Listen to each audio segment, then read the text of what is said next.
All right, looks like we are live. I want to thank everybody for being here today with Matt Man and myself. We've already got a great audience.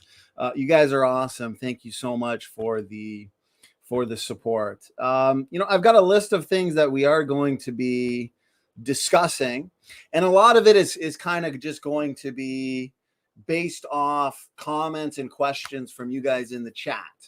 We're going to be doing this for a couple hours. And before we get into anything else, though, what I'm going to do is play you guys a video. It's just a couple minutes, and it's going to kind of give you the rundown on what's going on and what the goal is for tonight. And then once that's done, we'll go over a few other things. And this is your chance. If you have creation versus evolution related questions or ancestry or whatever comes to mind, let us know. We've got a couple videos maybe we'll go through, and we'll kind of make this a fun party, I guess you could say. So here we go, guys. Sit back, relax. This is a couple minute video that we put together with the help of the one and only Logical, Plausible, Probable. So make sure you subscribe to John Maddox. Hey everybody, Donnie and Matt here from Team Standing for Truth. While most of you see me on a regular basis, none of what has been done with the channel and the creation of the amazing content you guys have come to know and love could have been done without Matt, my original partner here at Standing for Truth. He's been turning out videos for our ministry almost daily for years now. And unfortunately, his computer has finally reached the end of its life. We really need your help. You guys are the life and blood of this channel, and we have to help him get a new computer so that we can get back to producing the content you love and helping spread God's word. He's in California, I'm in Canada, and I don't have his skills at video production. So until we get him back in business, production is on temporary lockdown. Okay, so here's what's up on my end. In order to do what I do, I need a computer that has at least 16 gigabytes of memory, a high-speed processor, and a high-end graphics card. Otherwise, it can take 3 to 4 times as long to render videos. Things crash mid-production, and you literally can't do anything with the computer until the video is done. For major projects, that means you can waste an entire day of productivity just waiting. And if the computer crashes, you have to start over. It makes you want to pull your hair out. Good thing I used to be an MMA fighter and can punch a bag to get out my frustrations. To get back to work, we really need to raise about $3,000 as soon as possible. And I really hope everything we have produced has earned your trust in our abilities, and we have earned your support. However, there are a few upgrades that would make things even better. So if we could get to about 3,500, that means we can get a computer with extra RAM that will make things even faster. And if we can get to 4,000, that gets an even better processor and things can be lightning quick. Now, I don't want you to think we are asking for huge donations or feel that small donations won't help us get a new computer. I'm actually hoping a bunch of people can make small donations. And as a community, this problem can be solved and solved quickly. We really need your help. Logical, Plausible, Probable even had to help us put this video together. What would we do without good old John Maddox? Thank you in advance for your support, ideas, and prayers. As I've said so many times before, you guys really are the life and blood of this ministry. Please make sure to share this around with all of your friends and help us get back to work. God bless all of you.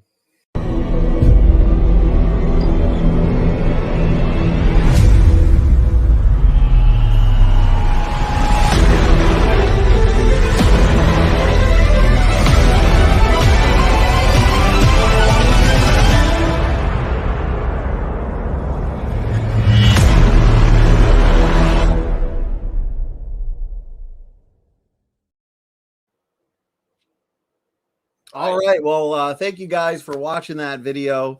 Again, we got a great chat. As I just said in that video, you guys are the life and blood of this channel. God bless you all. And as you can see here, Logical, Plausible, Probable has put in the link, the appropriate link for anybody who feels compelled to want to help further this ministry in terms of helping us accomplish many of the goals we have. We have an endless list of projects we're working on, including movies, documentaries, videos, creation, biblical creation basics, so on and so forth. We've put out probably about 11 or 1,200 videos at this point. And any of those videos that required editing, for the most part, have come from Matt. So his computer went strong. It was a healthy computer. It had its fair share of antioxidants and nutrients and protein. But after a few years of, how many thousands of files, right, Matt? Even back in the day, we used to do what's called double feature night. So that alone was, at times we'd have 9-10 hour videos that we would edit. So that being said, LPP did put the link in the chat. Before I hand it over to you, Matt, just to kind of go over what we're doing exactly tonight, go over a couple funny comments. Jackson Rowe, he said, did you try unplugging it and plugging it back in? But several times, and several times it worked, but this time no luck. So just kidding. I appreciate that. Jackson Rowe actually and I and Kent were in the middle of setting up their big round too. So I appreciate you being here, Jackson. I saw a couple other funny comments as well, but chat's moving quick, so I think I lost it. So that being said, Matt, you want to tell the audience a little bit more about what's going on and why a new upgraded computer really is just so important to this ministry? Yeah, pretty much from when we first started, I started doing edited videos, and I really didn't know how much stress they put on a computer either. So most of our content was pretty long, and I started saving a bunch of different videos. That took up space, and I didn't realize the more space I took up, the slower it got. The slower it gets, the more I put pressure under it. The computer wasn't designed to edit in the first place. It was just one of the features. So basically, it would be like, I want a race car, but I don't own a race car, but I need to race. And that's kind of like what I was forcing my computer to do. And I didn't really realize all that was required, mostly for editing. So the computer that I initially bought was never intended to be such a mainstream thing used for standing for truth. It was basically just like, okay, I'm going to get into a little bit of editing here and there, and we'll see what happens. And then I started making full-on movies with the thing. And it's not really the computer itself that I would say was the problem. It was just that I was overworking it. Every day I was pumping out 2 videos, and some of them were really long. And when you get longer videos, you're just putting tremendous amounts of stress. And there were a couple nights when it was like, let's do a double feature. And I was downloading 10-hour videos, and I was editing and changing around the front and the beginning and just downloading it and then uploading it. The computer was just getting wrecked. And since it was just like, I literally walked into the Mac store and bought a desktop computer. That was essentially what I did. And then it came with something called iMovie. So I said, oh, this will be easy. It's already built into the thing. So the unfortunate part is Mac isn't very helpful with saying, oh, we can just fix that for you, or oh, no problem, you just need to upgrade this or something. They're like, you just need something entirely new. So it's kind of a problem. You can't just go, I'm just going to add more memory to this. I'm going to add more things. Mac's kind of hard. You can't open a Mac and just insert a new motherboard or a processor. So they're kind of a nuisance. And everything that I have is on a Mac now. So it's a shame because I have to get another Mac to replace everything because it's not compatible with the PC. So it's kind of a nightmare. So what initially happened is I was making a video, and all of a sudden it turned off. It just went black. And I was like, oh, well, no problem. And then I tried to turn it on, and it didn't turn on. So I was like, okay, maybe it's just overheated. So I bought this thing. It's kind of funny, really. A little AC cooler aimed at the back of my computer. I remember that. That. It works. It's kind of cool. It worked pretty good. But the next video it just did the same thing. It turned off again.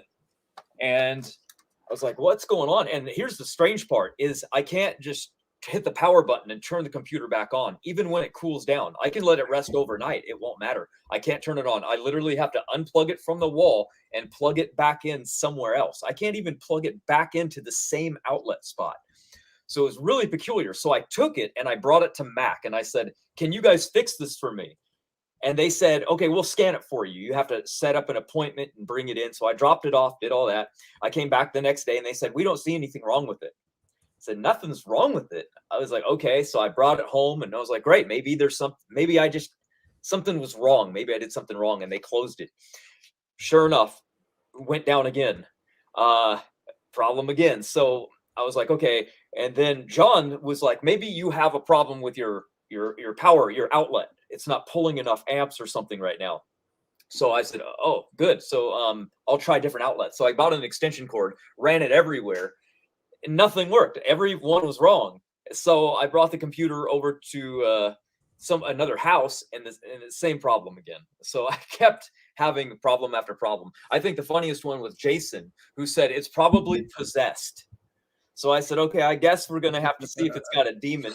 I'll get a minister over here. Well, and then what did we do? We ended up calling in a couple Catholic priests.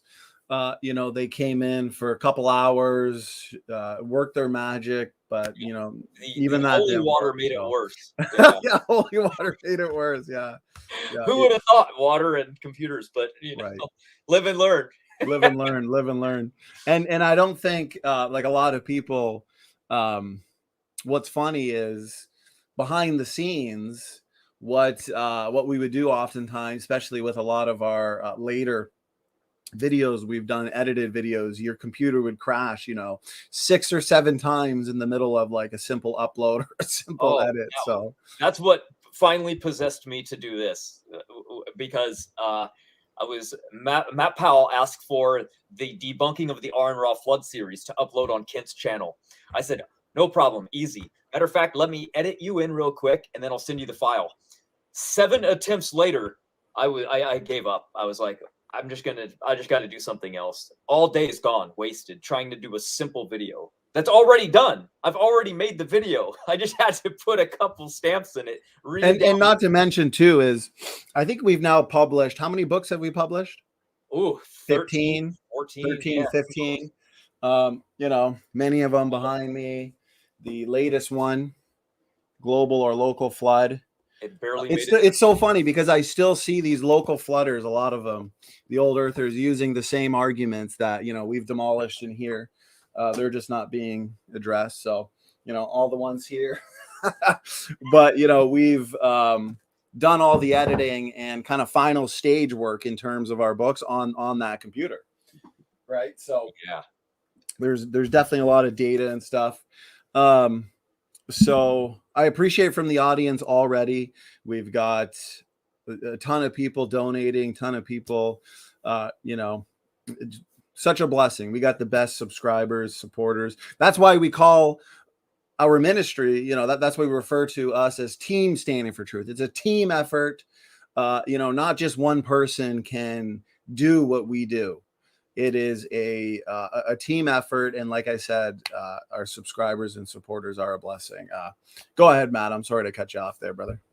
Oh no, it's all good. We just had to inform everybody like really what's going on and why you guys were seeing content literally coming out almost daily, and then all of a sudden it just kind of dies down. It's like, well, I only have so much time with my computer each day before I either have to just walk away out of anger, or I just go, well, I'm going to make a 2-minute video. You can send me audio clips for about 5 minutes, and it takes me about 3 hours to make that into a movie, into a video that's got images and everything.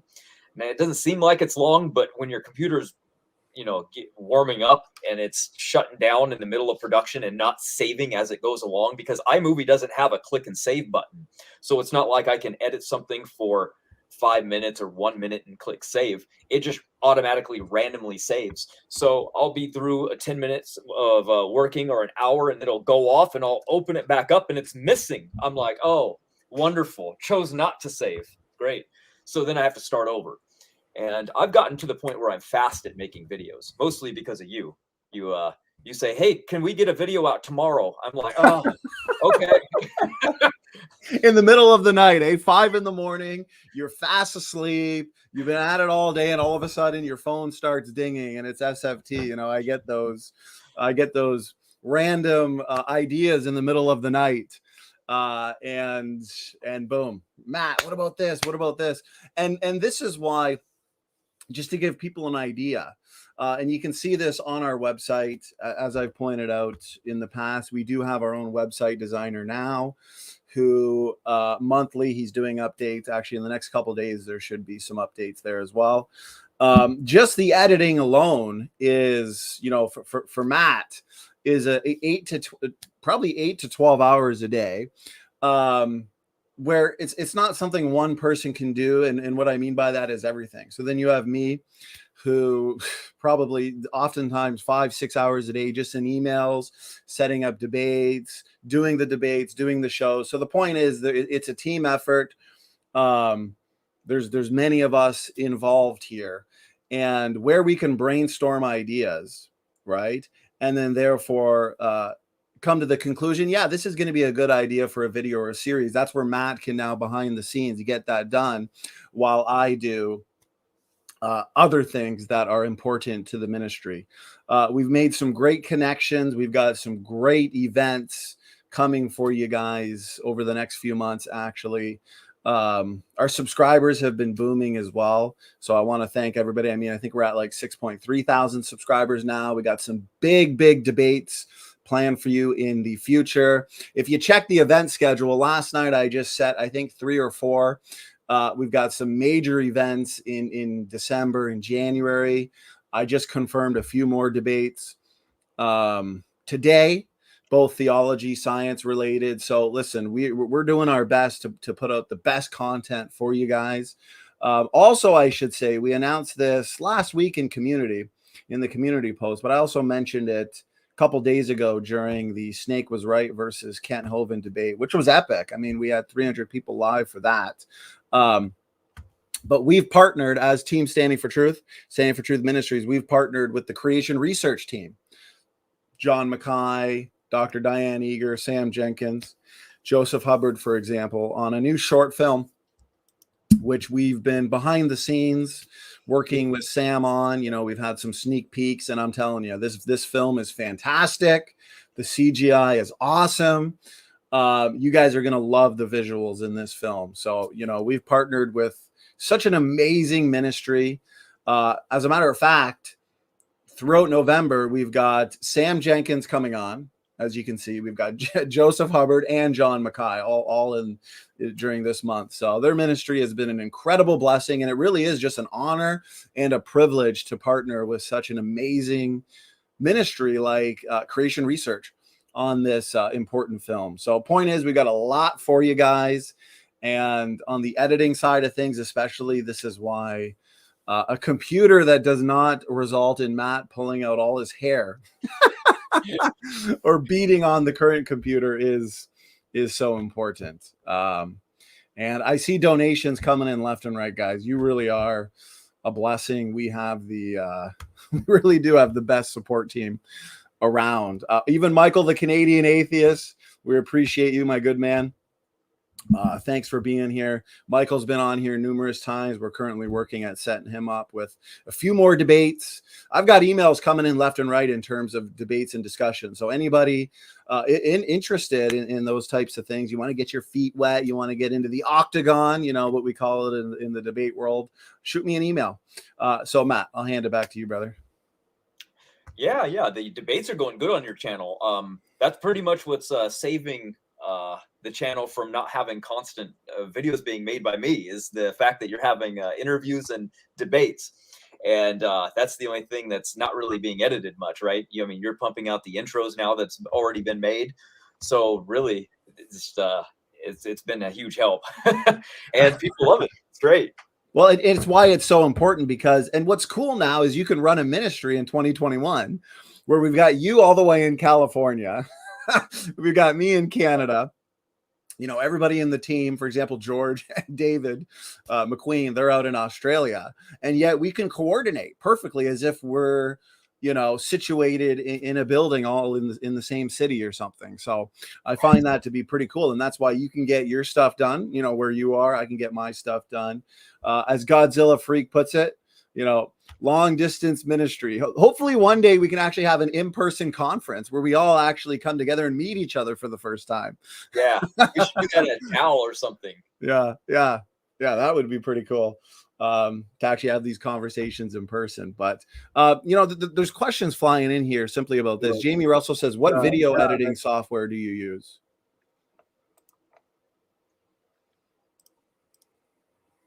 Matt, can you hear me? Yeah, I muted myself because I saw John say that we need to pin the comment. So I tried to do that for you, but I opened up I can go do it if you want. I'll do it on my phone. For some reason, you can't do it over the StreamYard, which is weird. Yeah, so let me go do it from my phone. And yeah, if you wanted to, question from Jamie, he's asking, what video editing software do you use? Oh, it's built into every worthless Mac that exists. It's called iMovie, and they all have it. Well, they should all have it. Phones have a different thing. Of course, it's Apple, but most of the, I think all Macs have it built into them. So getting another Mac just essentially just comes with another iMovie. The only thing that they do different is they upgrade. So it's like 11.1 version, and then the next Mac will come out and it'll be version 12.2 or something. You know what I mean? They're upgrading with every new version that comes out. I've had this one for about 4 years now, and I've used it for all the videos that have been made for the channel, without any upgrades or anything. So it's done good, especially for it not really being made to handle it. So the fact that it supplied all those videos, even the long ones. For a while there, we had a couple 10 and 12-hour videos, but it can't do that anymore. For some reason, it just kept getting shorter and shorter, and kept messing with itself even more. But computer designed to be that way. And I guess I'm not the most knowledgeable on different types of editing softwares or anything like that, but Godzilla Freak says, I mean, at this point, with all the help support we're getting, guys, every penny counts, and that can be something as well. With a more heavy duty professional computer comes along with it a more professional editing software, right, Matt? So yeah, fast. Not just speed. It's more being able to handle the quality. Right now, I download things in like 340, 540p, maybe 720. I mean, higher quality is better, to get the 10,000 high definition, but not all of our videos need that. Sometimes we just need good visuals, pictures that come up, and screen shares, things like that. But what I like is that being able to make DVDs. Like if you go online and you buy the books on Amazon, you're pretty much just going to get your book. That's fine. That's great. And it's really easy on us because we don't have a printing press. We don't have a publisher. We don't have any of that. So we're relying on Amazon to do that. But what would be really nice is if we had the books on hand, we purchase them ourselves through Amazon. We get a big stack of them, and then I make DVDs for everybody. So when you buy your book through us, it'll be the same price as Amazon, except for you're going to get a free DVD. And I bought something just to do that, actually, and to start burning DVDs, but my computer can't even do it. So I was like, okay, I guess that's on hold for now. So I just guess just back to editing. You know what I mean? In the chat, Saved by Grace, I lost the comment, but he made me laugh because he pointed out that the truth is I spilt my coffee on the computer. That'd be a problem for my computer. Wouldn't affect yours all the way in California, but I can't say that that isn't a risk. Saved by Grace with all the coffee I drink. So look at this one. Look at this one. Go ahead. Okay, you really want to see how much money we make on books right now? Here you go, guys. Live for everybody. All right. KDP Publishing. Here we go, everyone. Well, let's just make it a little more, put it this way. With how much KDP, I don't think we got to show them the details. That might be unnecessary. But put it this way. Yeah, there's not... There's not a whole lot per book. Now, with the books, what's important about the books is getting the truth out there, right? Yeah. More people hear about us, more people find out who we are. And yeah, Cheryl says you don't need to just. I just wanted him to laugh. That's all. It's horrible. No. I think we could probably just tell them rather than disclose. But yeah, the point is, the biggest support definitely comes in through things like this, through Patreon, through, super chats during our interviews, our debates. Still laughing, Matt, just about to pull up our entire, let me show you my private bank account. Let me show you. Here's the behind the scenes. And look how bad it is. People think we make money doing this. It's hilarious. Oh, that's funny. First of all, Amazon has a minimum price you can sell a KDP book for, a Kindle version for. All of my books are set at the minimum, so I couldn't even make any money on them if I wanted to. And then there's the physical books. The physical books have the capacity to make money, but the second you want them in color, you're not making money. You're not, because they're so expensive to print. Right. You don't make anything. So we basically make books for you to learn on that we don't make anything from. So if you're going to help donate to his Patreon, become a member. That's how you actually make I would ever get any money at all. Yeah. So, as Brother Sygard here says, nobody gets rich from books. No, the books, the information contained in the books, selling a lot, not to obviously get rich, as Sai is saying, but just to get the information out there, especially me, I love hard copies of information, and I'm kind of a book addict, so it helps get the ministry out there. And then people, we've had so many people find us through Goodreads. I mean, our Goodreads has hundreds of reviews and feedback and stuff there, so that's always a way to help the ministry out, as in it especially in local churches, right? You can bring books. I mean, I've got books in bulk that I hand out to people left and right. Yeah. I'd love to be able to just pass out our books, but even getting them at our cost is just horrendous. Yeah, definitely. It'd be nice to get a printing press, but then you get books, and people that sell books don't even make good money. You need to travel around and promote them. You would have to get a camper and drive around, and because of COVID going on still, nobody's, I would imagine if to publicize a book and to travel around the U.S. trying to promote a book at bookstores, this would probably be the worst time ever to do it, COVID. So even if it was something we wanted to do, we couldn't even do it. So it looks like Alyosha, he's got a suggestion for you. Check out the free version of DaVinci Resolve for editing. World-class software used by the industry.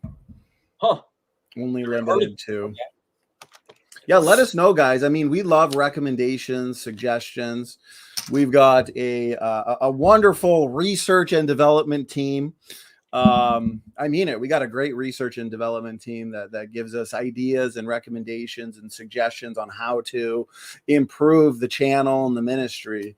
And we get those monthly, and we do our best to, take those recommendations seriously and implement them. That's why over the course of the last few months, we have taken so many recommendations from people who know a lot about this kind of stuff.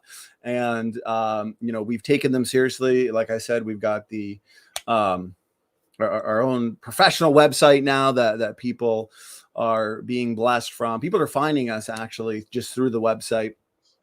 So, we love getting the feedback. The feedback's so important. That's why on the website, just go to contact and, send me, anything really that Argatha says. Oh yeah, Newegg is awesome. That's how I did stuff when I had the PC. But since it's a Mac desktop, I can't do anything with it. Macs are just a nuisance. The Mac desktop is all concealed in itself. You can't even open it. If you did, I'm sure it'd be so different than the regular PC. I think they do it on purpose, Like the newer cars, you open up the hood and it's just one big electronic box. You're like, no, how am I going to do anything with this? The old cars, no problem. Off the hood, fix it anyway. Right. Jamie Russell says just buy a Xerox machine and use a Polaroid flip book videos. Yeah, the good old days. Yeah, that'd be nice if I mean, we've made videos and movies on everything from the global flood to the dinosaurs and man. There was a point where I downloaded that cartoon version to mix in with it, but that was just layering. That's probably what actually burned my computer out. Now that I think about it, I downloaded I purchased this thing to cartoonize this called Toonly, and you make these cartoons, and then you put that cartoon in the iMovie, and you're basically double editing, and you're layering things up, and it was probably just burning it out faster and faster. So we got a ton of great questions coming in, or comments. Jackson Rose says, I'm a liberal atheist, but I'm glad we can all get along. Amen. We've got Jackson coming back on here. I think it's in 2 weeks. He's going to be debating Professor McQueen, the Genesis flood, and Noah's Ark, fact or fiction. That's going to be a ton of fun. I've seen Jackson Rowe discuss that topic in his videos on his channel. So definitely there's going to be some good questions to deal with and to kind of discuss. Jackson debated Kent last week. That was a great show. Matt was there, did a phenomenal job co-moderating. And I think that debate's sitting at 6,000 views or so. So Jackson, we're looking forward to your big round 2 with Kent as well. And there was another comment I seen. Oh yeah. P. Wendy asked, let me see if I can find it. Does the website answer biblical questions? So you'll find on the website answers to hundreds of questions with, yes, some of them being related to the Bible, especially being related to more specifically Christian apologetics, questions that atheists bring up pertaining to God's morality, evidence for Christianity in the Bible itself. But that's another thing I'm working on. I've been having a lot of private talks with Christian apologists, including theologians who we're going to have on the channel. And we're going to be discussing more theology related topics. We're going to be debunking the cults like Mormonism, Jehovah's Witness, talking more about the nature of God. So the point is, month by month, we're going to add more and more to the website. And at this point, especially because we have so much science related topics there, we're going to be adding more theology related answers as well. Some of the tough questions. So brother Matt Powell, he says, hey team, getting ready to upload an SFT and YEC vid on Kent Hovind official. I'm pumped. I appreciate that, Matt. Matt Powell's a blessing as well. Kent's a blessing. We've got Kent. I'm working on a couple debates. One really big end times theology debate that we'll leave it at that, but we're hoping in the next couple months we get that booked and have some fun. So Matt, I appreciate that. Matt, as we kind of move along here, did you now want to? So we got a couple of videos prepared. We've gone over, the major focus of this video. But as we kind of monitor the fundraiser here, I just pressed enter. Wow, in just 40 minutes, we've now raised over $1,200. We've got 18 donors, 5 shares, 23 followers. $1,230 in just 40 minutes. So you guys really are a blessing. And I think as we have proven over the last few years, we won't let you down. We won't let you down because we've got so many projects, and Matt and I work probably, what do you think, brother? Probably 12, 13 hours a day, on this ministry, essentially, Creation Evolution. Yeah, I think the nicest thing to ever happen to me in the last few years is my computer actually breaking and giving me something to do other than edit. I've actually forgot what outside looks like. You forgot what the sun looks like. I'm sorry to break it to you. The sun's not even there anymore. It's burned up all its fuel. It's gone. Gone. It's all right. I saw a couple funny questions. Somebody asked if I would fight for 3,000. Yeah, that would have been like really good pay when I started fighting. So yeah, in a heartbeat. How many views does my flood video have? It has 833,000 views now on just my channel. On this channel, probably a couple thousand more. Yeah. And that's what we're hoping to do with this one as well. We want this one to go viral, guys. Genesis, that we've partnered with Creation Research on. That's going to be the goal for that one. We want that one to go viral as well, just like the flood movie we did that is at 1 million views, like Matt said. And Matt, you did that all on that computer, your editing skills, and we've got one specific project we're working on is months ago, we did a 3-hour movie debunking Aaron Ra. The next guy we're going after is Richard Dawkins. So we've been spending a lot of time finding little clips and quotes from Dawkins, right, Matt, as you know. And then we are going to be refuting him thoroughly. Bob, thank you so much. We got a new member. Bob asks, is it pre-trib versus post-trib? Yes. And Matt knows because he moderated these debates with me, or at least one of them. We've now hosted a few end times theology debates. And so far, the record, our two biggest shows are the 2 end times theology debates. We had Kent versus Stacy Turbeville on preterism. That was over 400 people live. And then we also had Kent versus CJ. So the debate I'm currently working on, I'm working on getting a big name pre-tribber who will debate Kent. Hopefully that I'm sure will be another good show. So Matt, those are good. Did you want to, now that we've kind of talked about the bigger picture here, should we spend some time now? I know we got a couple videos that we have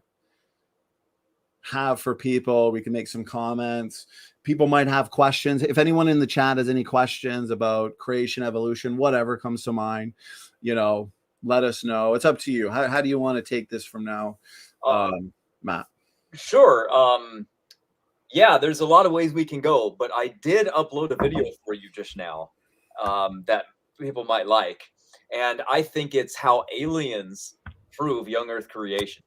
And it's a 2-minute video where you get to listen to Elon Musk, who ran the numbers based on aliens and where are they.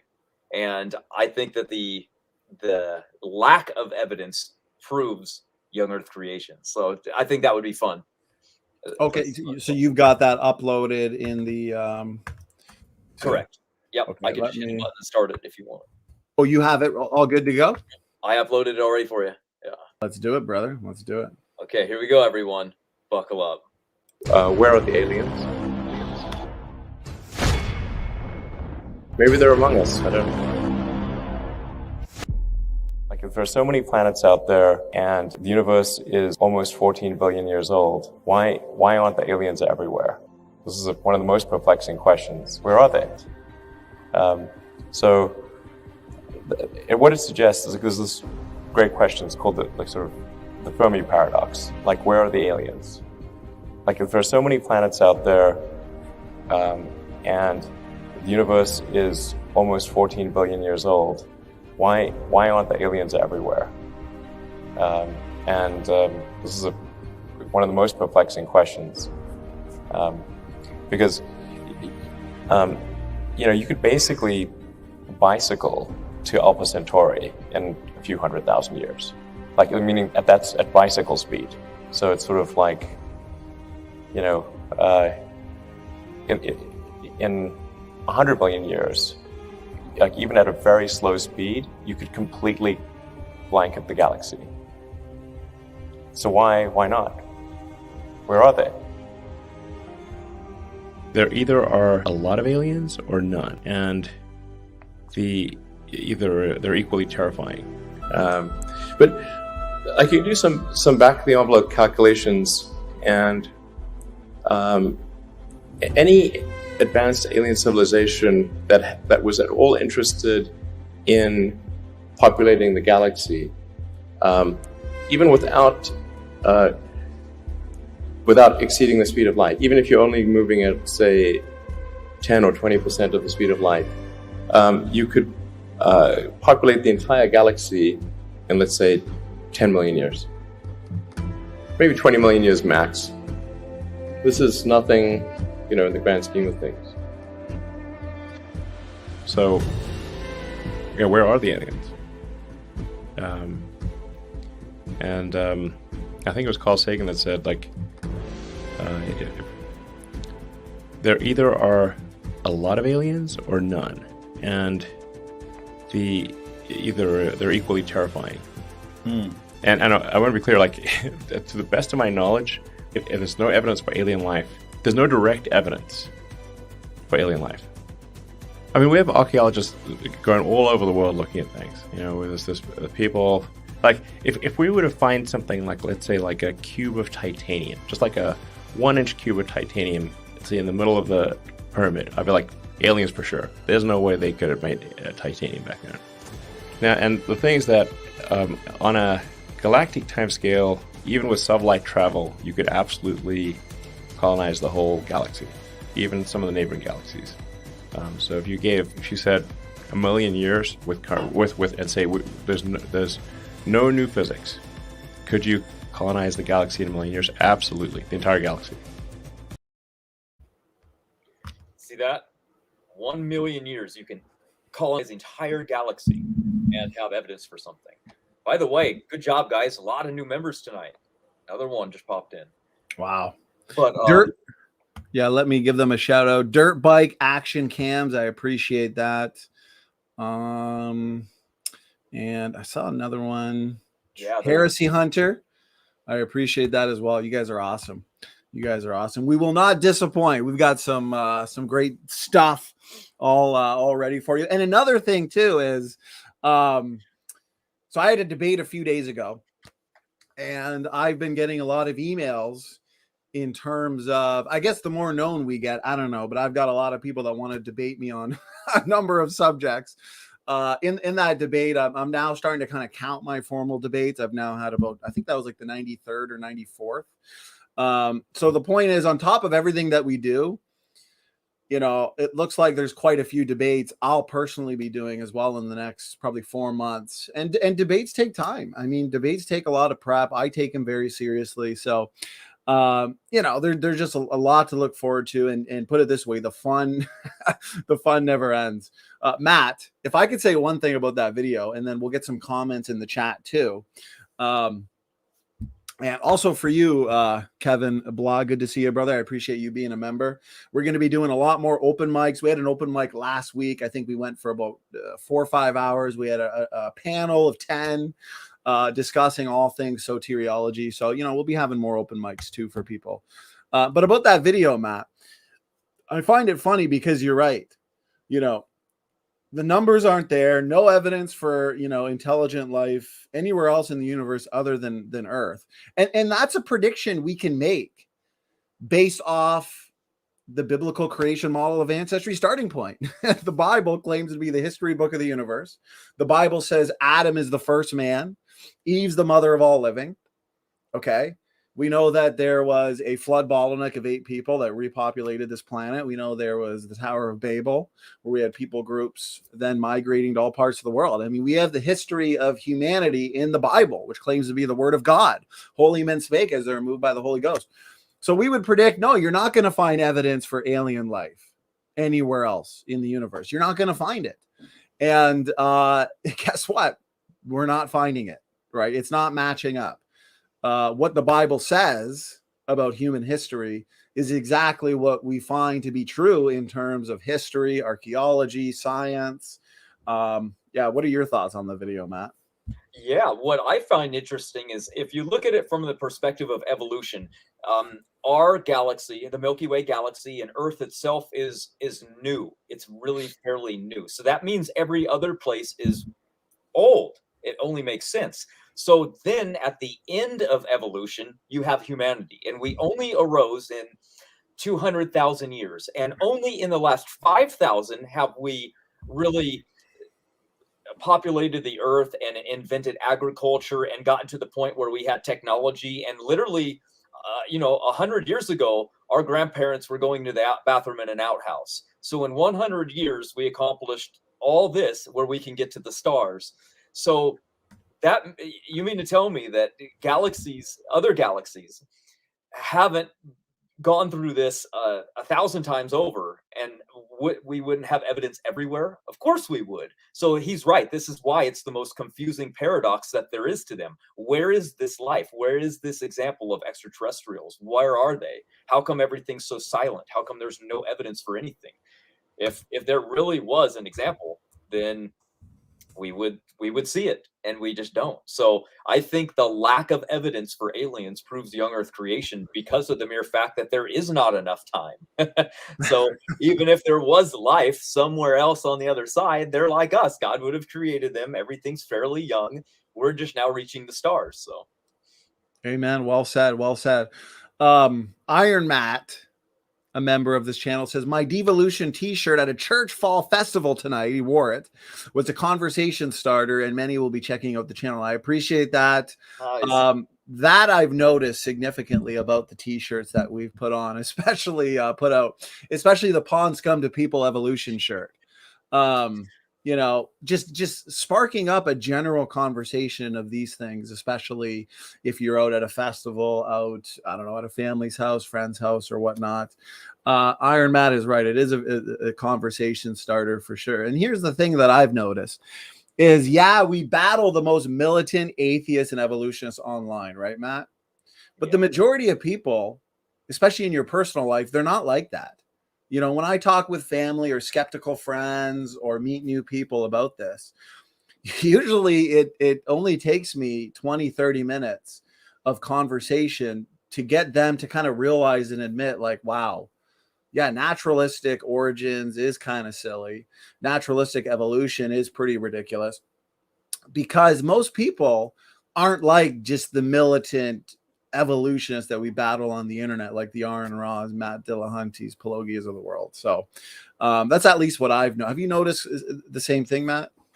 Yeah, and you will notice that they're highly hyper aggressive and talk a lot of trash in the comment section, but no one will do that to your face either. You know what I mean? You can say highly offensive things, and they would never even dare do anything. But in the comment section, everybody's really hyper aggressive and mean. So it makes you kind of like lash out. So take Kent, for example. He's been doing this, let's say, I don't know, 40 times longer than us.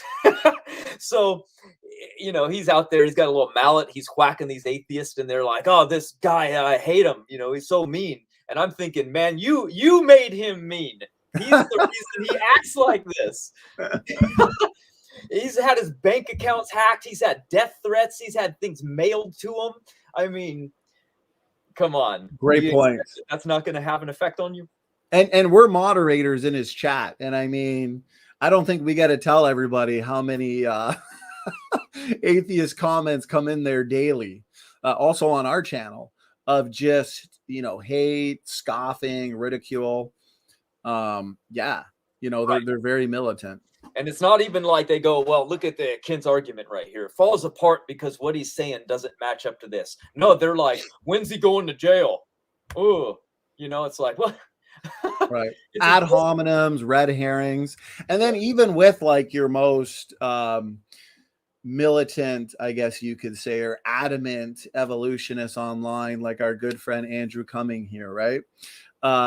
Where he would point out, what does he say here? He talks to people from one point of view without showing the massive amount of evidence, apparently, for the fact, according to them, that banana plants and whales are related, that is said to be in support of evolution. Gee, I wonder why they're so convinced. And what's funny is, even your most adamant or militant evolutionists, like Andrew Cumming here, the Dr. Dan Stern Cardinals of the world, your Aaron Ross, they actually don't have any answers to the arguments that we put forth pertaining to biblical creation, separate ancestry. I mean, how many times have we gone into it with these evolutionists, Matt, on the genetic related data that we have that shows us we came from just two people?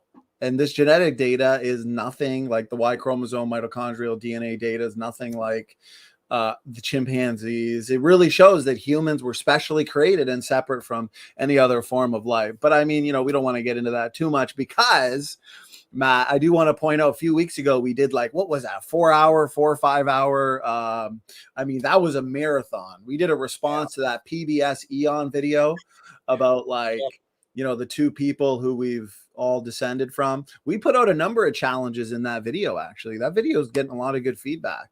It's been weeks on that same one, but like an 8-minute version, huh? Yeah, Because that was good. That was good. A lot of people think that video is like really good for evolution.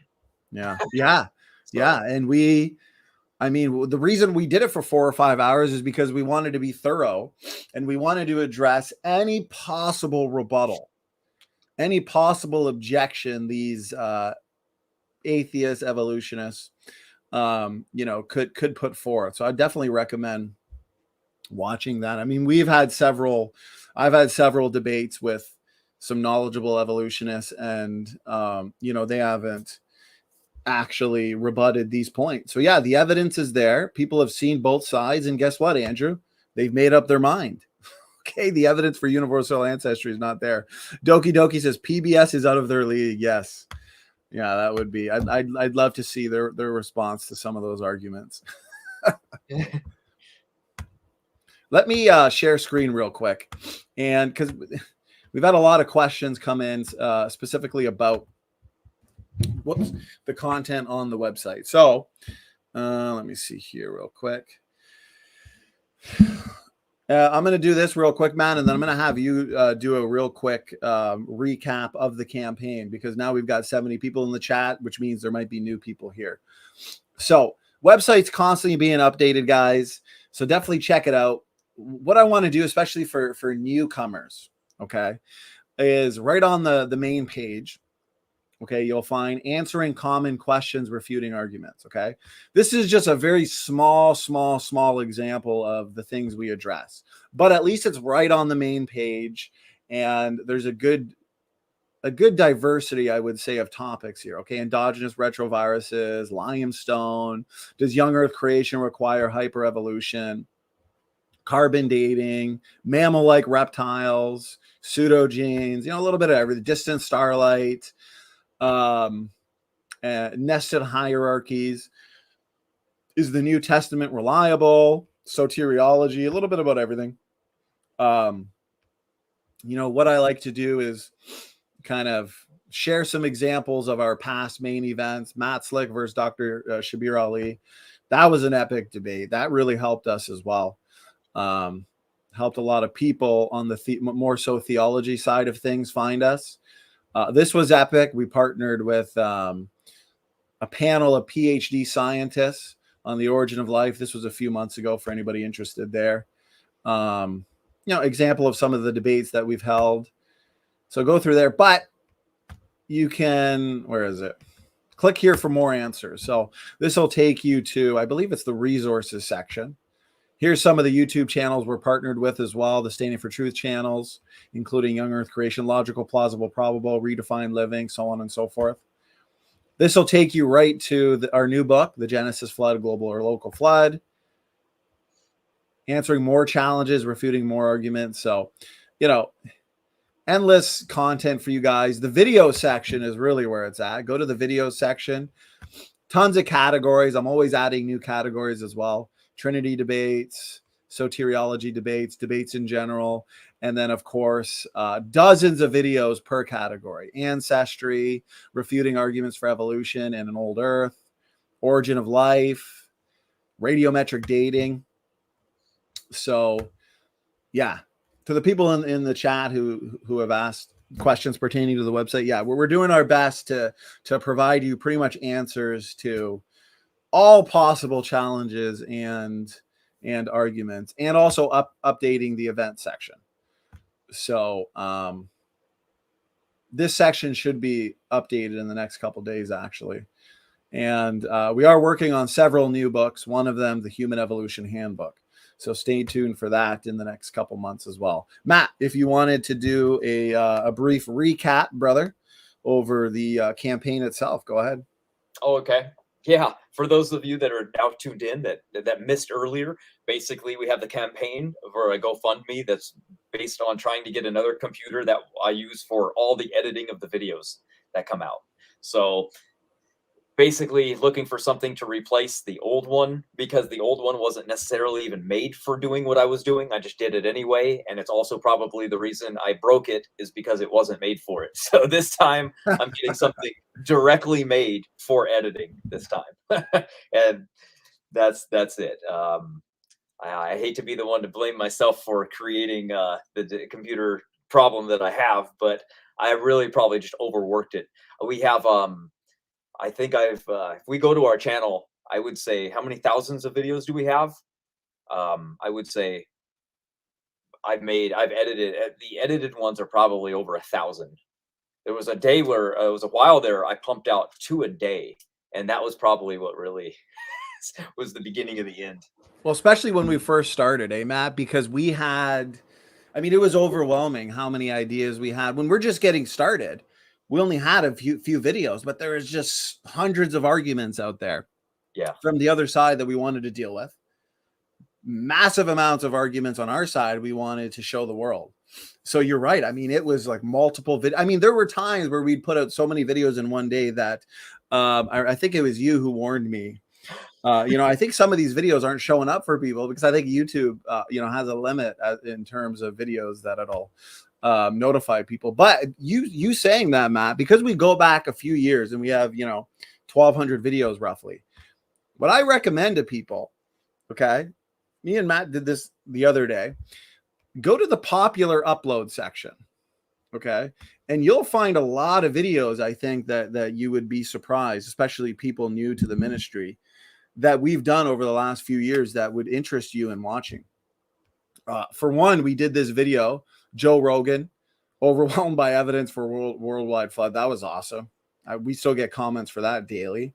Dr. John Sanford lecture at NIH. I uploaded that 2 years ago. Fascinating, irrefutable lecture. That one's doing very, very well. 8,000 subscribers. So go through here. It's so funny how somebody earlier was saying Kent Hovind brings the numbers, right? And it really is true. I mean, if you actually look at the popular upload section, end times debate, Dr. Hovind, Big Bang cosmology debate, Kent. Wow, mine's on there with the phylogeny challenge. The very first video I ever did on it.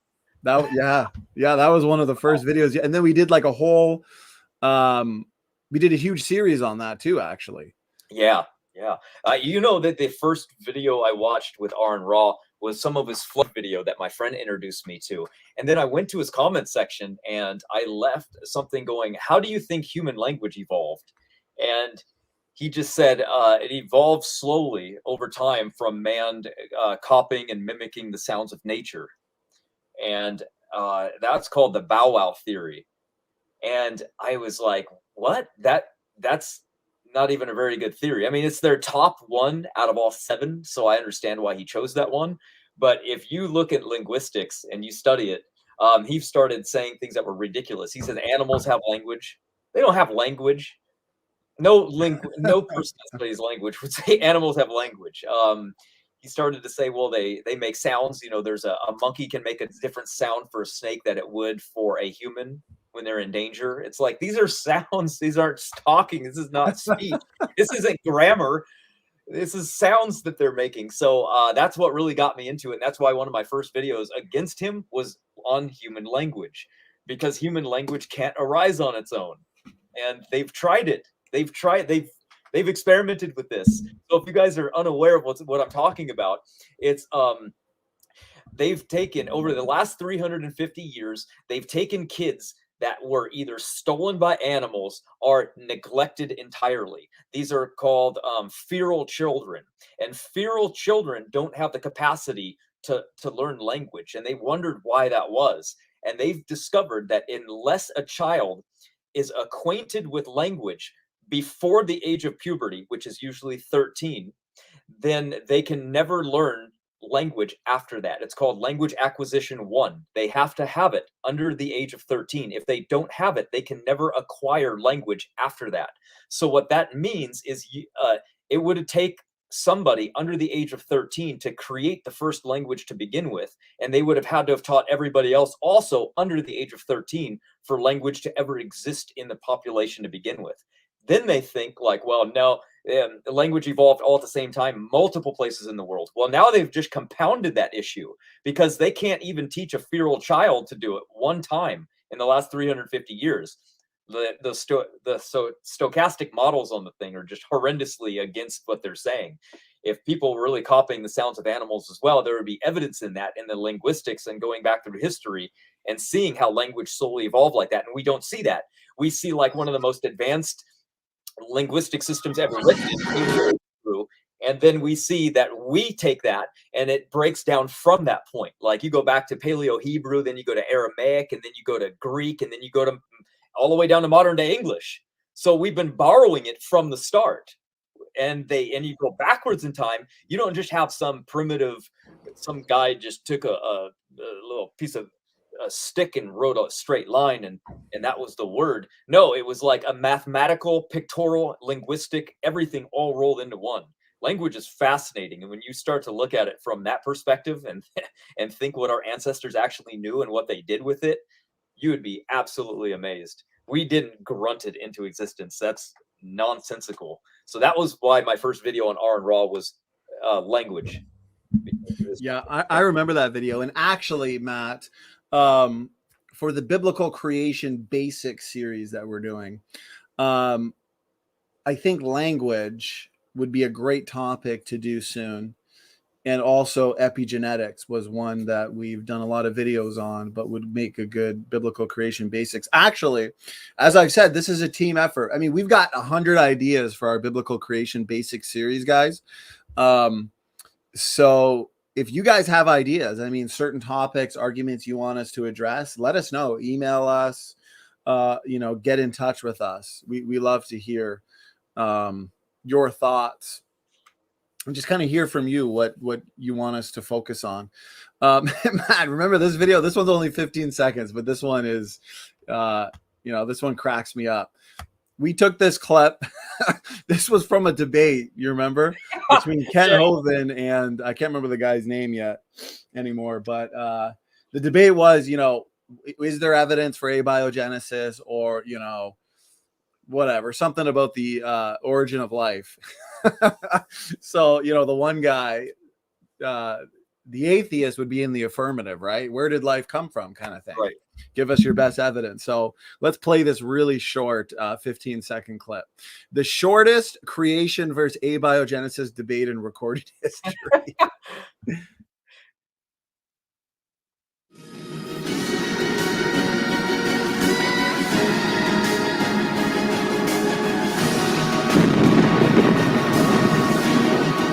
How did life get started?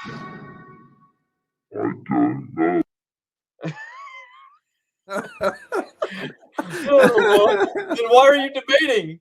Tonight we're debating where did how did here we go. How did life get started? Or what's the best explanation for life? The atheist? I don't know. Call it a day, boys. Call it a day. Just a lot of guessing, a lot of storytelling, right? Yeah, that was too funny. He didn't even attempt to represent his side. At least some people go, well, the RNA world hypothesis or something. Right. He's like, oh, I don't know. I don't know. What the heck are you here for? He prepared a year for that very, very convincing answer. So, when you scroll through these, you're gonna find a lot of kind of classic videos that we've done. I mean, many times I find one and I just think, oh yeah, this is let's see this one right here. Saying a dog never produces a non-dog. I'm sorry, that's always been wrong. That's always been a straw man. That has never been a correct criticism of evolution. That has been a description of an evolutionary law which you have failed to understand lo these decades. No, I think I completely understand it. Dogs always just demonstrate it other and we'll again. Let me get it. I will say it again. You haven't understood it in 20 years, but dogs do always produce dogs. Do you know of an exception to that? Because of the evolutionary law of monophyly, that is true. And dogs remain conoidean carnivores. They never became a non-carnivore when they produced the first dogs. Still a carnivore. Still a member of every one of its parental cage. Same thing with cats. Phalloidean carnivores are still carnivores. Dogs, cats, both carnivores. Okay, let me ask you a question. Are pine trees carnivores? Because carnivora is limited to a subset of mammals and trees are not even animals, no. But you think elephants and pine trees and dogs are related? Still eukaryotes, yes. So, but at some point they became carnivores. Something happened. Yes, that's correct. And I've got a series of videos explaining the evolutionary stages of that. If anybody listening to this cares, it's called the Systematic Classification of Life, where I go through some of the major clades. We're up to episode 24, and we've just now gotten to mammals. So there's another dozen or so videos in that series at least to come. That ought to be exciting. Okay, so pine trees and elephants and dogs are related. At some point, the ancestor of whatever that ancestor looked like, diversified. And obviously, elephants and dogs and pine trees look different today and behave differently and are now in certainly different species. I would assume different families, and I like the way he goes, that ought to be exciting. Yeah. Show me the origins of these major forms and groups of life. I've got, a 200-hour series as my answer. That ought to be exciting. So Yeah. Go ahead, Matt. I know. It's Ken always has that good rhetoric. You know what I mean? And that's what makes him good at debating too. You got to have a little bit of comedy. You can't just be right all the time so serious, and that's what makes some of these like really good scientists not even like good. That's probably why they don't even like to debate, right? They just get in there and they're just sitting in the chair waiting to be asked a question. It's just like, oh well, let's do this. Right? Yeah. If you're going to debate, I mean, you got to be on the offense. You're right. I mean, a little bit of rhetoric is good. I mean, a debate's a battle. Yeah, you're right. Great point. By the way, his Systematic Classification of Life series, I broke that down and we made a video. Remember, I refuted his favorite series. It's in one video, and it's literally called Debunking the Falsification Classification of Life series. I think I'll pull it up because I can't find anything on your channel. There's too many videos. Oh, you want to pull it up right now? Yeah. No, I would just want to. Okay. Yeah, it's called Systematic Classification of Life series Falsified. Has a picture of Aaron Raw, and it's 21 minutes and 44 seconds. So that one's nice and small. Oh, I was gonna ask you earlier on that aliens video, Matt, and you're great at answering this, and I appreciate the super chat, Neff. I will check my email. We'll check our emails. I used to, before I got converted, before I got saved, and especially before I became a young Earth creationist, I was big into ancient aliens. You can talk to my brother specifically, who got saved before me, became a young Earth creationist before me, and we used to battle it out for hours. I would look to a lot of ancient alien theories almost as explanations for a lot of what we see, especially in terms of history, right? Especially with the Egyptians and just the things that ancient civilizations did and built. And, there's so much evidence that man was actually very intelligent in the past, right? And yeah, we have an accumulation of knowledge, right? We're standing on the shoulders of giants before us. But where that accumulation of knowledge started in historical civilizations, I mean, these people were geniuses. So, there was a time where I fell for the ancient alien idea. But Matt, my question is, why does, and this is what I ended up realizing, and this was like a light bulb going off. This was a reason why I became enlightened to the truth. Why does the biblical creation model better explain the ancient civilizations, what the Egyptians built, things like this, the evidence that man was smarter, lived longer? Why does biblical creation better explain that than ancient aliens? I think what happens is ancient aliens came in at a time when people were just like, the evolution thing is just kind of ridiculous. I would rather believe that aliens did this than the evolutionary theory, because it just doesn't make any sense, right? So they're just appealing to the aliens. But if they were to see what our model actually says, they would actually agree and concur with, well, that is kind of like the cradle of civilization, where people would have been going out at Babel. There, all the knowledge would have been condensed right in that general vicinity, and dispersion would have happened from there. So where would people have been mostly? Well, right around in Egypt, right around where you would have been being able to build these massive structures. And what would they have had? Well, when you get a bunch of people together, 2 heads is better than 1. Well, 4 is better than 2, 8 is better than 4. So eventually you get a lot of people. That's a lot of manual labor. You don't really have the natural technology because it was wiped out, right? So you're alive, you're living for a long time. You have groups of people all together that can put their minds together to build something that if you think about it, is extremely hard to do. There's no reason they needed to build a pyramid that size. They chose to do it. And that's a really confusing thing to think about, because you're talking about building a megalithic structure out of material that's extremely hard to move and hard to construct. And then when we look at the first pyramids, like the step pyramids, what do we find? That they actually poured these stones to make them. They literally made a type of a concrete for the very first pyramid. And they made the pyramid wrong, but they still made it. And then they learned how to make it. But what I mean by wrong is they didn't build on the basement rock. They moved some sand down, and then they built it on the sand. And the weight, when they built it flat, kind of imploded. The pyramid kind of collapsed in on itself. So it kind of broke because it was like almost like a trial and error. They didn't know how much weight they could stack up, but the numbers were still there. So they just tried again and built a bigger one without any problems. And it still stands to this day, one of the great pyramids of Giza, right? So it wasn't the first one, but their trials up to that point, you can see that they literally had technology to make stone by pouring it. Like, where in the world did they come up with this idea? And then they were able to cut things, and they were able to bore holes through types of stone.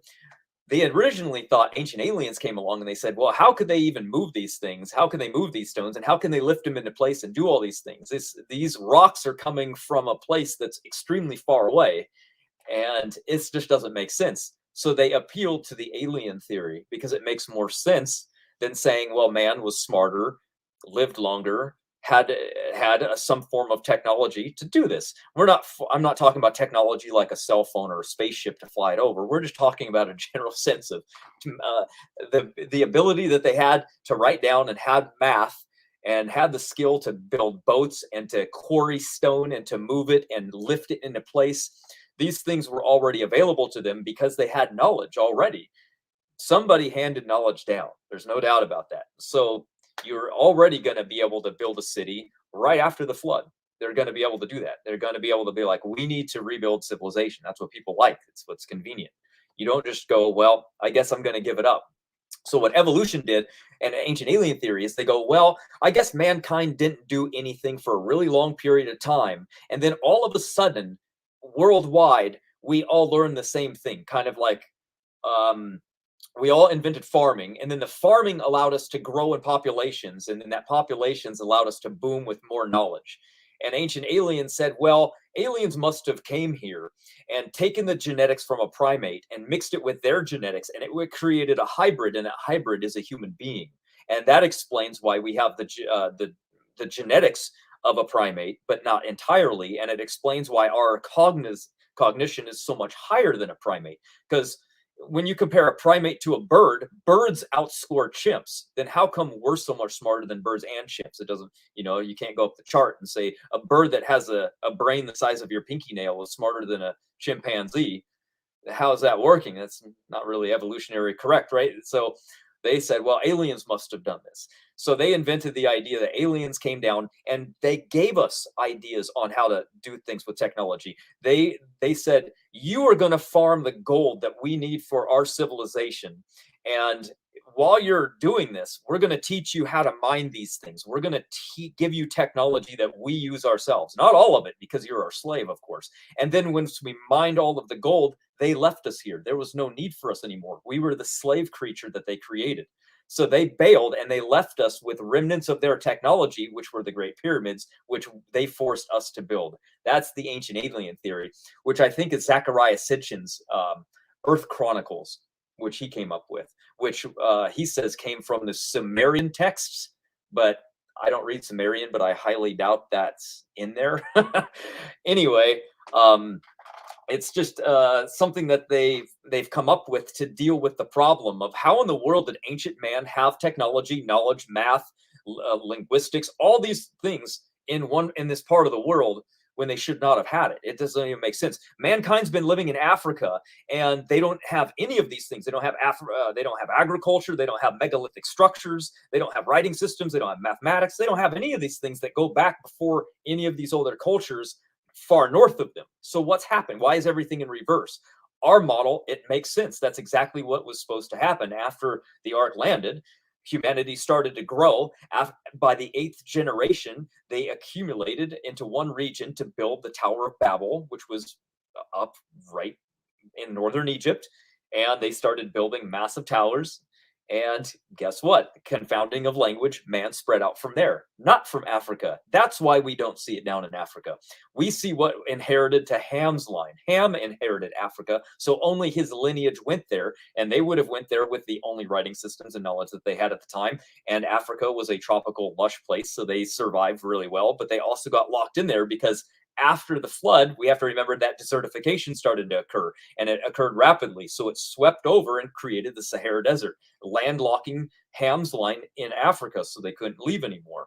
So they were trapped, and you're not doing a lot of farming there because you have animals that are going to inhibit that. You are also going to have a harsher conditions for living because animals there are also migrated and are much more violent as well. So the things match more our model than they would evolutionary model, and which is funny because ours is all written down. We can't change it. We can't just go, it's okay, we found evidence over here that man's there, it's okay, we'll just move it and say that that's where it is until we find other evidence. They scramble all the time because they keep changing their minds and everything, right? They keep falsifying their own theory, so they can change it whenever they want. We're stuck with whatever scripture says, so our model's already written down for us.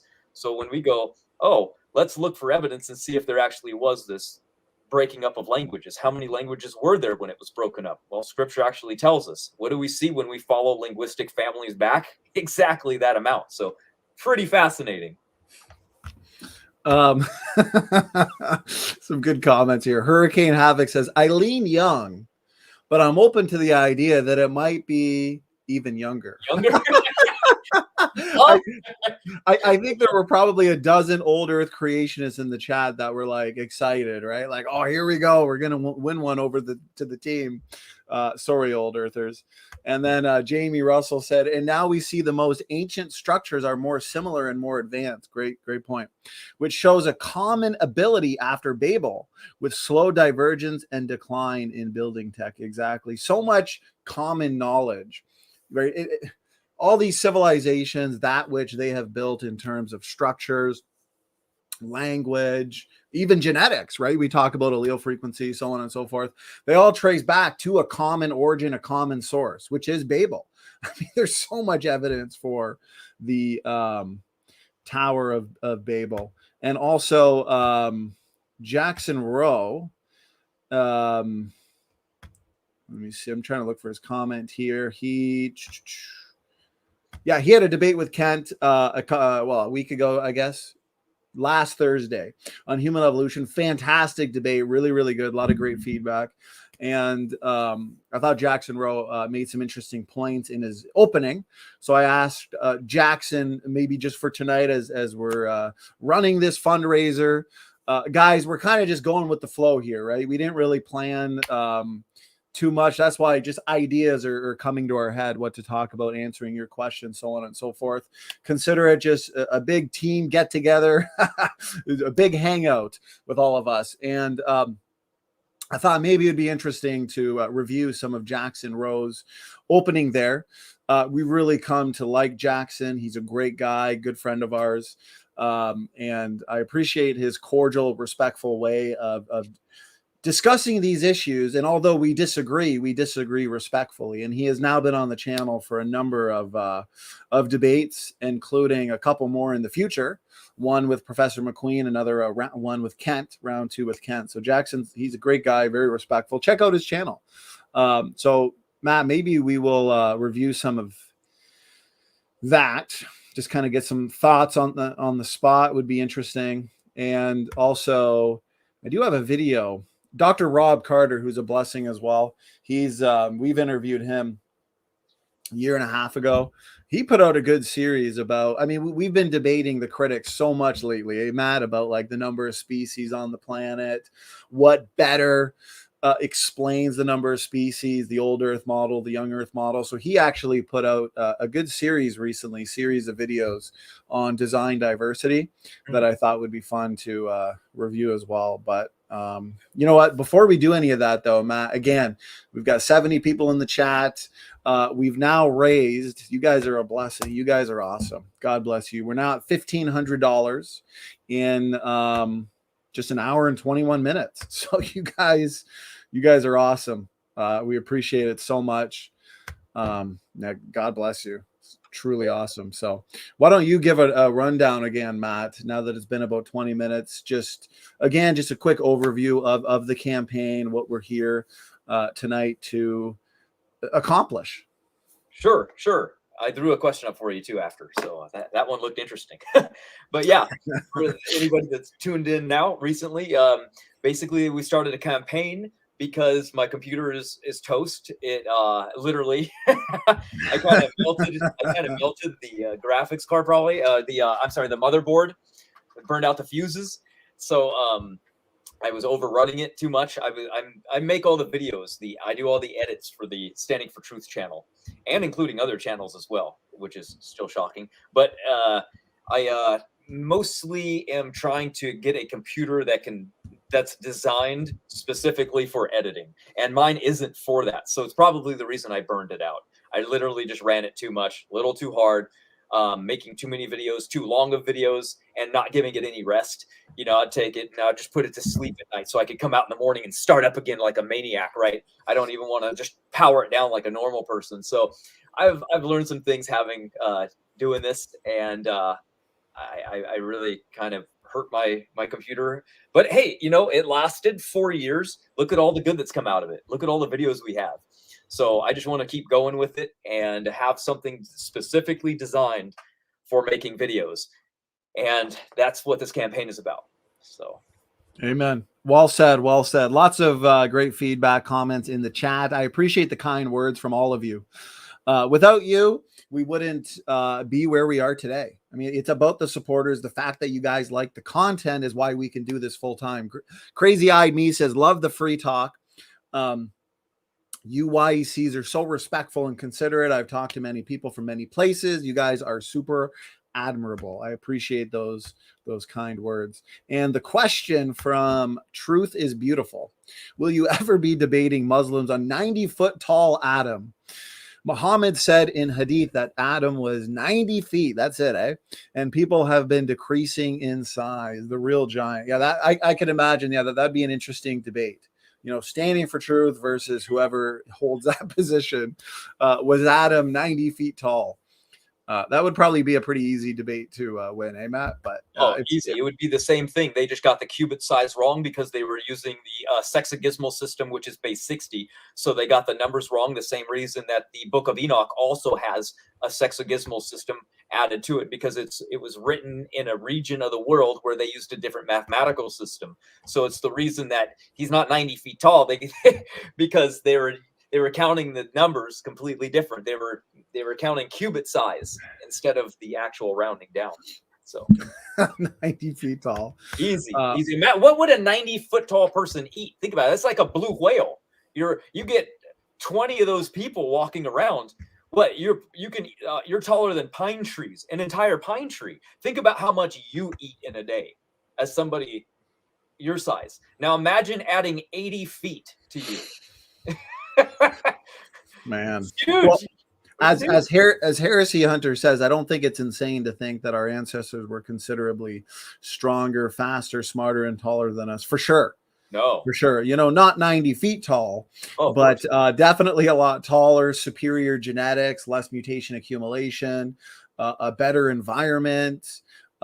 So many reasons and so many considerations as to why man in the past was bigger, stronger, faster, smarter, right? While evolutionists would say, we're actually getting stronger, bigger, faster, smarter, when it's actually the opposite of what we're seeing is devolution and not evolution. So, right. Very true. Yeah, I agree. It's like, I don't disagree that they were much bigger, faster, and stronger. There's no doubt. But 90 feet, I mean, I guess dinosaurs could be 90 feet. What are they eating? They're just walking around eating grass. I guess that's a possibility. It just seems ridiculous. A human, we would need evidence on that one. Well, it looks like I mean, this is amazing, guys. We've already reached the halfway point. You guys are awesome. You guys are doing great. This is very encouraging and motivating as well, because of all the projects we have in the future. It really is, and I think I can speak for the both of us, encouraging to know just how passionate our supporters are, because we're incredibly passionate about these topics, and that's why we have set our eyes on them, you know, and we spend hours and hours a day trying to give you the best content, and also just studying and learning new things, and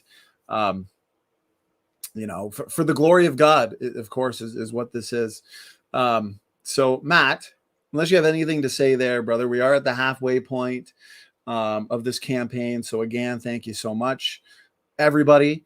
Did you want to, I think it'd be fun to, I'm going to play this one at 1.5 times speed, maybe stop it every now and again, and kind of give our points and thoughts. What do you think, Matt? Okay. Sounds good. Okay. Yeah, here we go. I'll be looking at the chat from the phone, guys, just to make sure everything's going smoothly. Let me know the audio has worked. Now, I'll say this. We've done a ton of videos refuting the critics on their speciation related claims, right? And actually, we just put out a biblical creation basics episode titled Created Heterozygosity, where we talked about how there's two major differences. Okay, you have the evolutionary model, the young earth creation model, in terms of explaining genetic variation. All right, and the massive difference between both models actually has incredible ramifications in terms of explaining the origin of species and the origin of new traits. Okay, because we pointed out many times that evolutionists explain the vast majority, or even all, genetic variation as being the result of mutations over time, right? They need millions of years to build up the mutations, okay?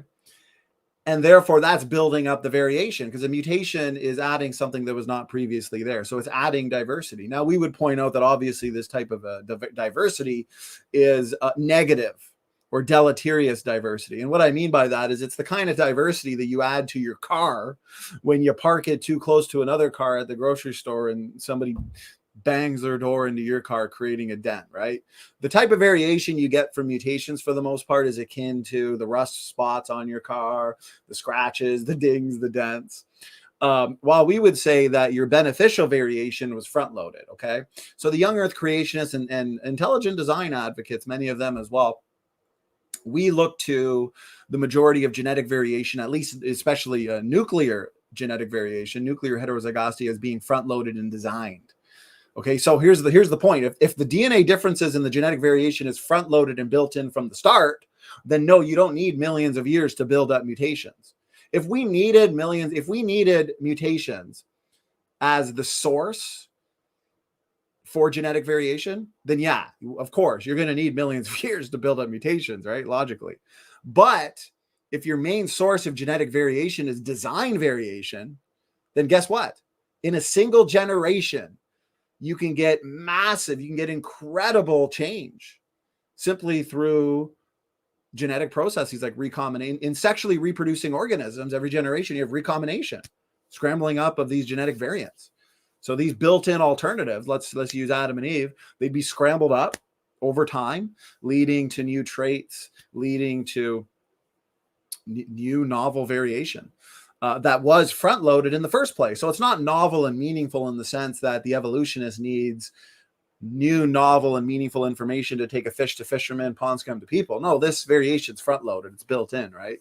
It's being revealed over time. So you can get incredible variation in just a single generation if that variation is front-loaded. So we've explained that very thoroughly in videos, debates, so on and so forth. So I'd like to go through this video, and I like the title of it, Species Were Designed to Change.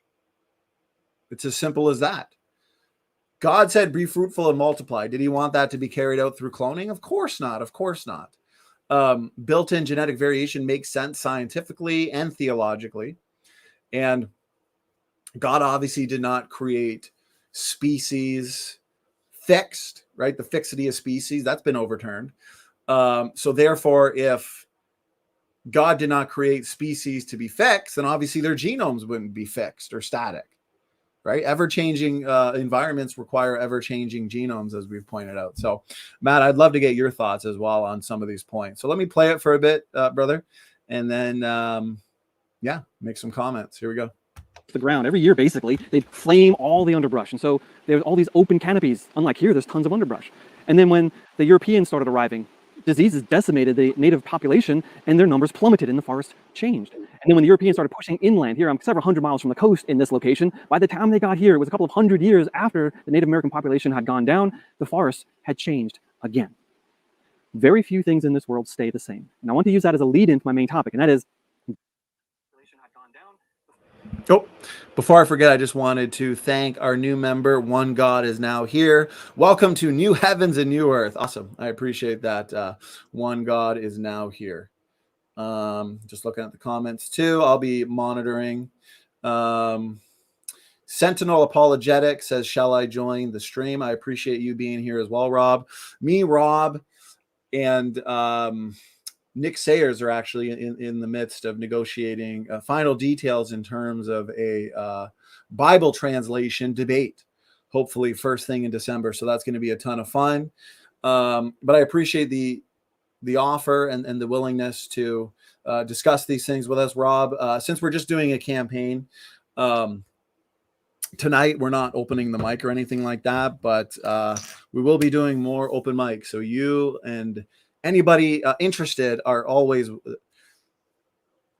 able to join. We're happy to have you guys join, discuss these things. So here we go. I'll be monitoring the chat from the phone, and let me continue. God created things to change on purpose. You might have heard that people used to believe that species didn't change, or the fixity of species was an idea really common in the 1700s, 1800s, and before that. Charles Darwin argued directly against that. But one of his main influencers, a lawyer turned geologist named Charles Lyell, he argued that species don't change. Where did he get that idea from? Probably from Aristotle. Lyell also argued for an idea that was very common in the day called centers of creation, in that different groups of animals were created for the environment in which they lived. So when Darwin got to some place like the Galapagos Islands, he saw all these things that were sort of familiar. The same families, the same genera, but the species were different. And he had in his mind at this time, because he wasn't an evolutionist yet, Lyell's centers of creation idea. Okay, let me ask you a question. Is that a biblical concept? Did God create all things as they are today? Did God create things in the place where they are now? The answer is absolutely not. Well, first of all, we know from the flood account that all the land animals spread out from Ararat. They certainly weren't created in place. But second of all, we have an example. That's a good point. And Matt, what are your thoughts in the fact that, as I mentioned earlier, ever-changing environments requires ever-changing genomes? And that's where epigenetics comes into play too, right? That extra layer of highly complicated and complex genetic information that you have all of these different switches just waiting to be turned on via environment. Right, an environmental cue and environmental change, and bam, you can have rapid adaptation. So we know there were massive environmental changes immediately post-flood. So to believe in the fixity of species and the fact that these animals were created for their specific environments would ignore the fact that the environment was incredibly different pre-flood versus post-flood. Matt, can you go a little bit more into that, actually? Sure. I want you guys to picture there was a cat on the ark. Now, what comes into your mind is probably a house cat, but that's much farther down the line. That would be like assuming that a chihuahua would be on the ark when there would be a wolf. So what we would see is something like a wolf being on the ark, and then they get off. Now, what is the world like? Well, to the north, it's very cold, very inhospitable. To the south, you have Australia, which is attached for a little while, and then you have Africa. Actually, Matt, I'm so sorry to cut you off, brother, but this is just important. So, good question from One God is now here. He says, SFT, did you turn off super chat donations? Yes. So for this specific show, for this campaign, we shut off super chat donations because we want the donations to go through the GoFundMe. So actually, I've got it pinned, and Doki Doki SFT fan club, I appreciate that, brother, God bless you. He just posted the link for anybody who would like to support us tonight in this campaign. Therefore, all the donations would go to the GoFundMe and go directly to Matt's new computer, or I should say the ministry's new computer. Yeah, LPP said tonight it's only for the GoFundMe campaign. Let me also give a shout out to brother John Maddox. He's a blessing. He's reaping rewards for the next life. This guy's he's working for the Lord, and he really helped us organize this. LPP's got some great business background. He really is highly knowledgeable and an expert on this, on arranging these things. So, you know, it's been successful. You guys are awesome. And I'd like to thank John and everybody else. Thank John. John's the man. So thank you again, LPP. Now let's get, oh, Matt, go ahead. Yeah. Yeah. Thanks, John. I don't know where we would be if we did our own campaign. It would be very different. Let's just say that. So yeah, thanks. Okay. So basically, you get an animal like a wolf, and it's a species. It was the one that got placed on the ark. All of the other species of that family is now dead from the flood. So you're left whatever genetic potential is in that species of animal from that family. It gets off the ark, and now the world is very different. You know, like snow in the north, warm in the south. You can go east, it's turning lush and green. You go to the west, you're getting near the ocean. So what happens to animals in a world that's completely diverse and not full at all? Well, you get migration because things are going to be now moving around the world. So you have an animal now that's going to be going into the snow. Well, what happens to coats or fur coats of animals when they go into the snow? Well, they usually turn white. So really quickly, from epigenetics and also from natural selection, you have animals changing rather fast. And this quick adaptation to environment is called punctuated equilibrium. And it happens very quickly, and especially quick if the earth has never been populated before. So you have animals migrating around and adapting very, very quickly. Now, the question that evolutionists have is, what is the genetic limit to this animal? They say that there is no limit. Just give it time and it can change, and it can change very drastically into the point where microevolution becomes macroevolution. Basically, that wolf could possibly turn into a whale over time. We say no, that this genetic limit is based and rooted in to every animal that was on the ark is what we can get out of it and nothing else. It can't go any further than that. And a perfect example of that would be the wolf. We've taken the wolf, and the ones that went north were dire wolves. They're gone. They died. They're no longer with us, but we still have the other species from the wolf. And what do we have today? Lots of different breeds of dogs. Now we can breed them as much as we can, and we see the genetic limits to the dogs. Sure, we can get massive Great Danes and we can get small Chihuahuas, but that's the genetic limit that we can get out of them. And believe me, we've tried to do everything we can to dogs. You know, some people want to carry them in their little purse, and some of them want them to be completely hairless. Some of them want to have horns. They can't do it. Some of them want to glow in the dark. The Asians are working on it. Don't worry. Some of them they're just doing everything they can to change an animal to get anything they can out of it. But yet it has a limit. They do it with racehorses. They do it with bulls. They do it with everything. So we see the genetic limits when we observe speciation by what we do to them in a laboratory and by forced breeding. And we do see that there's limits. And the massive amounts of adaptation would have taken place after the flood because of migration in an empty world with massive amounts of different variety. So we see slower speciation today because, again, everything's like already populated. So we're not going to see punctuated equilibrium everywhere. So right there's a great point you made, Matt, in that if you have organisms, okay, at creation, including humans, Adam and Eve, being front-loaded with beneficial variation, with design variation, okay, that would be a point of most created heterozygosity, you could say, okay, where you now have the greatest potential for change, adaptation, and speciation. Now, I do want to say, because some young earth creationists get worried when you say speciation, okay? When we talk about speciation, we're not talking about the type of speciation that is required to take your bacteria-like organism to biologists, okay? People like Aaron Ra, they are kind of desperate and they'll say, well, macroevolution is just change at or above the species level, okay? Well, here's the thing. What we actually see in speciation events is, I just want to check the audience as long, make sure my audio is coming through. I'm not on mute. Okay. What we see genetically, okay? We got the phenotype, the genotype. We should look at the genotype. We should see what's happening on the molecular level with these changes, okay? So when we actually look on the molecular level, we find that there's actually a reduction in allelic variability.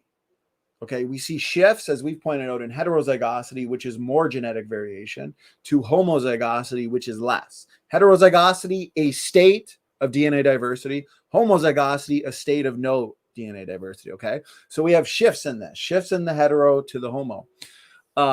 That's not going to take your fish to fishermen because eventually species reach walls. That's what we see with domesticated animals. That's what we see with dog breeds, for example, Matt, as you were talking about. The Chihuahua has hit a wall. You can't take a population of Chihuahuas, okay, a group of Chihuahuas, and expect to ever artificially select for a wolf. Too many traits have been lost. The allelic variability and potential has been decreased.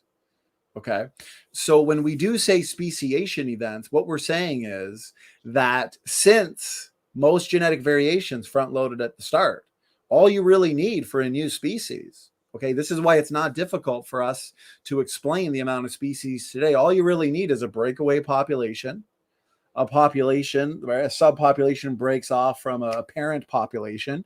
You now have a daughter population that is isolated. They begin to inbreed. They begin to experience shifts in heterozygosity to homozygosity. And eventually you get enough genetic distinctiveness where you can consider them a new species.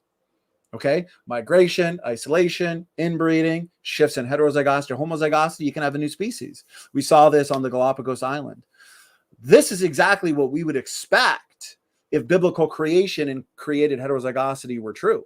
And this is actually what we are seeing in terms of new species, okay? So as time goes by, you're going to have more and more shifts in heterozygosity to homozygosity, and therefore a lesser potential to actually change, speciate, and adapt as organisms hit walls, okay? So speciation events right after the flood would have been huge. They would have been massive. They would have been rapid because you have these ever-changing environments. I think that makes a lot of sense. As biblical creationists, we look back to, in time, to the expansion of genetic information, okay? Today, let's say this is the genetic information, the capacity.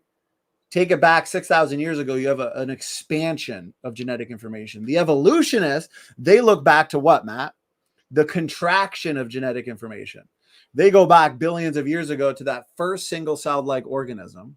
Before that, they look to non-living chemicals that somehow organized themselves and evolved into the first self-replicating organism, first self-replicating cell. And then you have the evolution of multicellular life and fish, amphibians, reptiles, mammals, birds, so on and so forth, okay? So they require the expansion. Well, we can actually explain most species today simply from the reduction of genetic information. So, Matt, I just wanted to point that out that, yeah, that's a great point. We would expect, right, that speciation events are probably slower today than they would have been in the past. Right. And if they're slower today, but they're still so fast we can see it, what does that mean? That means it's even worse for evolution going back in time. And it even easier explains our model because Darwin predicted, based on evolution, that there wouldn't be another new finch species for another 3,000 years. Well, guess what? They see them when they document the finch species today. They spend time on the islands. They see them every 3.4 years. That's exactly the opposite of what evolution would expect, because based on his calculations, that would be so rare that you wouldn't see one in your lifetime. We're watching species form in our lifetime. So therefore, without punctuated equilibrium, we can still answer the genetic diversity question of speciation and the species that we see on the world today. See, people think like, how could Noah fit all the species on the ark? One, he didn't. He didn't bring every species of wolf and every species of cat. There didn't need to be. There needed to be one of each, and then rapid diversity after the fact. Now, another problem that people have as well is they say, I don't understand how you can get 2 goats on an ark and have them get off and repopulate the world. Inbreeding is going to kill them. It's going to make them so that they can no longer reproduce, and it's going to do the exact opposite. So now you've got a whole boat full of animals that are going to be inbreeding and killing each other off. And then humans are going to do the same. Humans are going to get out, get off the ark, interbreed, and then populate the whole earth. That's never going to happen. In reality, that's the exact opposite of true. It's exactly what can happen and exactly what we do see. You see, the problem is actually for evolution, because what happens is evolution predicts that you have a small population over long periods of time. Okay, well, you can't do that with inbreeding, because then you have genetic problems, because then horrible mutations reach fixation quickly. But with our model, it's literally 1 generation. So are there any examples of sheep being left someplace, only 2 of them? Yes, there is. There's a perfect example of that. 2 sheep were left on the Mouflon Islands in like the 1980s, I believe, or 1930s, and within 40 years they were up to 700 on the island, and they had the exact opposite predictions from evolution. And it's exactly what we would expect in our model, and it's exactly what we see. There is no inbreeding problem, because as long as there is an expansion of the population, there can't be inbreeding problems. But yet, if you take that population and you reduce them and you let them stay in that small population without population growth, you have a huge problem. So great points. There's a couple comments I wanted to go over too, because LPP made me laugh. He said he said, standing for truth is only thanking me because I can blackmail him with the outtakes from Creation, the pitch video, which is very true. Matt, you can attest to the fact that last night when we were recording the the video for today, there were quite a few hilarious outtakes, which if our audience is lucky enough, maybe we will compile some of the best outtakes from that recording. They were definitely hilarious. Another good comment comes in here from Terry Tannett. He says, big, fast changes are astronomically impossible when you look at the thousands of new proteins, hundreds of new genes, and many complicated interdependent systems needed simultaneously. Only intelligent design can do that. Exactly. These microevolutionary variations that we see, okay, they can explain these minor adaptive episodes. They can explain what we're talking about here, okay? Natural selection can act upon that front-loaded variation, which can lead to beneficial change, okay? It's more so the sorting out of genetic information that we see. But evolution requires the explanation of novel body plans, phenotypic complexity, real novel genetic functionality, okay? Mostly mutations are functionally compromising, mostly reductive, even the beneficial ones. Most true adaptive episodes turn out to actually be epigenetic related, so that's no help. So that's a very great point. It's these interdependent systems. I mean, the genome has multiple overlapping codes that are chock full of meta information. How did those come about? And this meta information is nested. It's compressed. And that's why we oftentimes point out the fact that this compressed information, if it's decompressed, it can be revealed as new traits, new beneficial traits. But you can't say that this is novel information being added to the genome because these traits are already front loaded, even recombination. Okay. Right. Because if you're created heterozygous, you have these ancestors that are capital A, lowercase a, capital B, lowercase b. You do this throughout the genome. Okay. In millions of different spots within the genome. Then all you have is crossover events where you now have what appears to be new information and new traits being revealed that was never there before, when really, no, that capacity for that change, for that trait was already front loaded. Evolutionists have to explain how that which is front loaded came to be in the first place. But we know mutations are deleterious, overwhelmingly deleterious. That's why it's ridiculous to say that the majority of genetic variation is the result of mutations. That's absurd. That's absurd. Our model of created nuclear heterozygosity actually makes predictions on DNA function. And we've shown over and over and over again how those predictions related to DNA function are coming true more and more and more. So that's a great point from Terry. So that being said, I appreciate everybody's comments. Jerome says he's got to run. God bless you. I appreciate that. And okay, let's play a little bit more of this. Matt, great points, brother. Here we go. In the Bible itself of something changing very rapidly. And I'll point you to a video I did a couple episodes ago here on Biblical Genetics called Jacob's Livestock Breeding Experiment. We saw a dramatic change in a species in the pages of Genesis. The phenotype is the way an organism looks or behaves. And Jacob performed a massive phenotypic change. An important one too. You think how important coat color is to a polar bear or coat color is to a brown bear. You wouldn't want to have a white bear in a forest or a brown bear on the ice. These are adaptive changes, and we saw it happen like that in Scripture. Okay, so we just established that God created things with the capacity to change. How much change is possible? That's the question. How much change can happen in God's created organisms? Well, think of horses. Tall horses, short horses, shaggy horses, short-haired horses. We have brown horses and black horses and pintos and palominos and all these different types of horses. And consider the horses in the fossil record, the horses alive today. We see a lot of diversity just within horses. In essence, God created a tolerance code in the blueprints for the original horse. And he said, I'm going to create this horse, and it's going to be able to be modified and change. And I really like that. A tolerance code.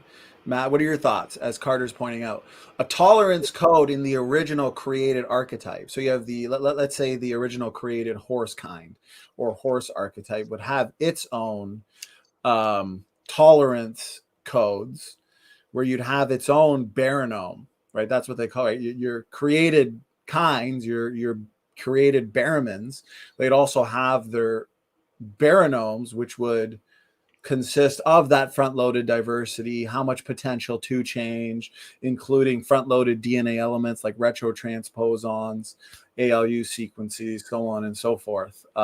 Meaning, Matt, each created kind, right? And I would define a created kind, as all organisms that can be traced back to an ancestral genome, right? That can be traced back to a ancestral population that wouldn't be related to anything else. And that initial genome would be different depending on what the kind is. There'd be different tolerance codes, especially because one kind, maybe God created, thousands of variations of it. Right. It's not like God just created 2 dogs, 2 felids, 2 canids, 2 bears, so on and so forth. I mean, God created populations of animals in fully functioning ecosystems. So they'd each have different tolerance codes. What are your thoughts on that, Matt? Yeah, I would see it as like God would understand the purpose of an animal that he was creating because he knows that they would have a function and a purpose. Evolution, they don't have that, right? They come along and they can go extinct and they can give birth to something different much further down the line, and it doesn't really matter. Birds didn't matter because they didn't exist. Dinosaurs came first. It's like, wait a minute, birds are a complete necessity. So there needs to be different types of birds because there's different functions from these birds. There's like, you can't just get rid of the whale and not have it, because the whales supply half the oxygen that you're breathing today. Because of what they do. That's their purpose. It's their function. You can't just not have them existing. So God created these things and he gave them a purpose and a function. So we see what they're intended to do. And that's why they have that code. That's why they have their limits, because he wanted them to maintain their function and bring forth after their kind. You get rid of horses, you get rid of the function that they're supposed to do for the earth. And that's why they survived, right? Repopulate. You take away birds, you have a huge problem on Earth, because guess who supplies most of the seeds? Guess they do a lot. They do a lot. Matter of fact, if you get rid of birds, plants can't even breathe. Did you know that? Yeah, if you take a scientist one day figured this out. He said I want to know why in the world birds keep waking me up in the morning. What's going on with this? As a scientist, he did an experiment, and he found that the frequency of a bird's chirp opens up the stomata on the bottom of the leaf and allows the plant to breathe oxygen in the morning. And it does this an hour before the sun comes up, and the bird's chirp does this. It's a frequency. So he invented something called sonic bloom, which mimics the sound of bird chirps in a high frequency, and he plays it to the fields of his, and he can grow everything at twice the size of normal and twice the speed. It works on pretty much everything as well. He played it to black walnut trees that usually take 35 years to grow, and he grew them in about 10 to 15 years. And that's impressive because they sell for about $80,000 each. So amazing. He found that without that happening, without the bird frequency, the plant can't even do that simple function. They're symbiotic. So what did plants do before birds? Did they just not live? Did they just not breathe oxygen?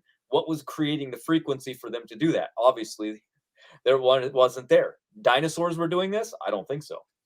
So pretty amazing to me. Yeah, that's a very good point. Neff makes a good point here. He says the number of kinds of a type God created were probably chosen by environments to match them. More bird kinds, fewer cat kinds, dependent upon the ability of each to thrive in a various environments, right? And that's what's interesting is you're going to have oftentimes a greater potential to change and vary in specific created kinds, right?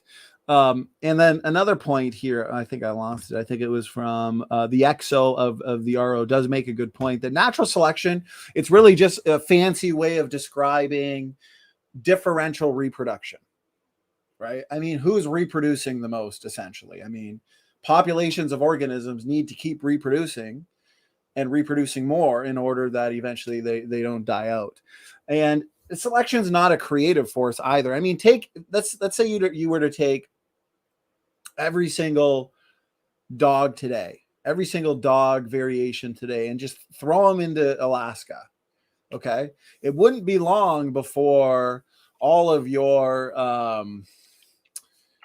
husky-like dog variations were the survivors. That trait for the thick fur that can help survivability wise in the Alaska, that's what would be left. Or then you could take all of those dogs and put them into the deserts of Australia, and eventually you'd be left with what? The dingo, really kind of skinny, long legs, not thick fur. That's what could survive in the deserts of Australia. But the point is, these traits are there. But once you lose those traits, I mean, you can hit walls. Once those traits are gone, that's it.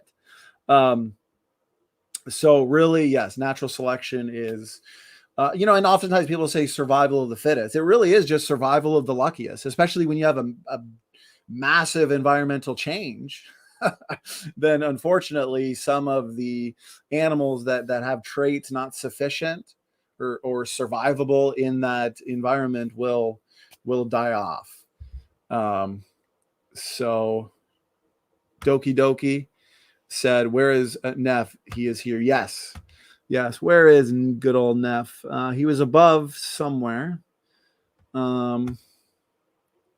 LPP says Matt's computer has devolved.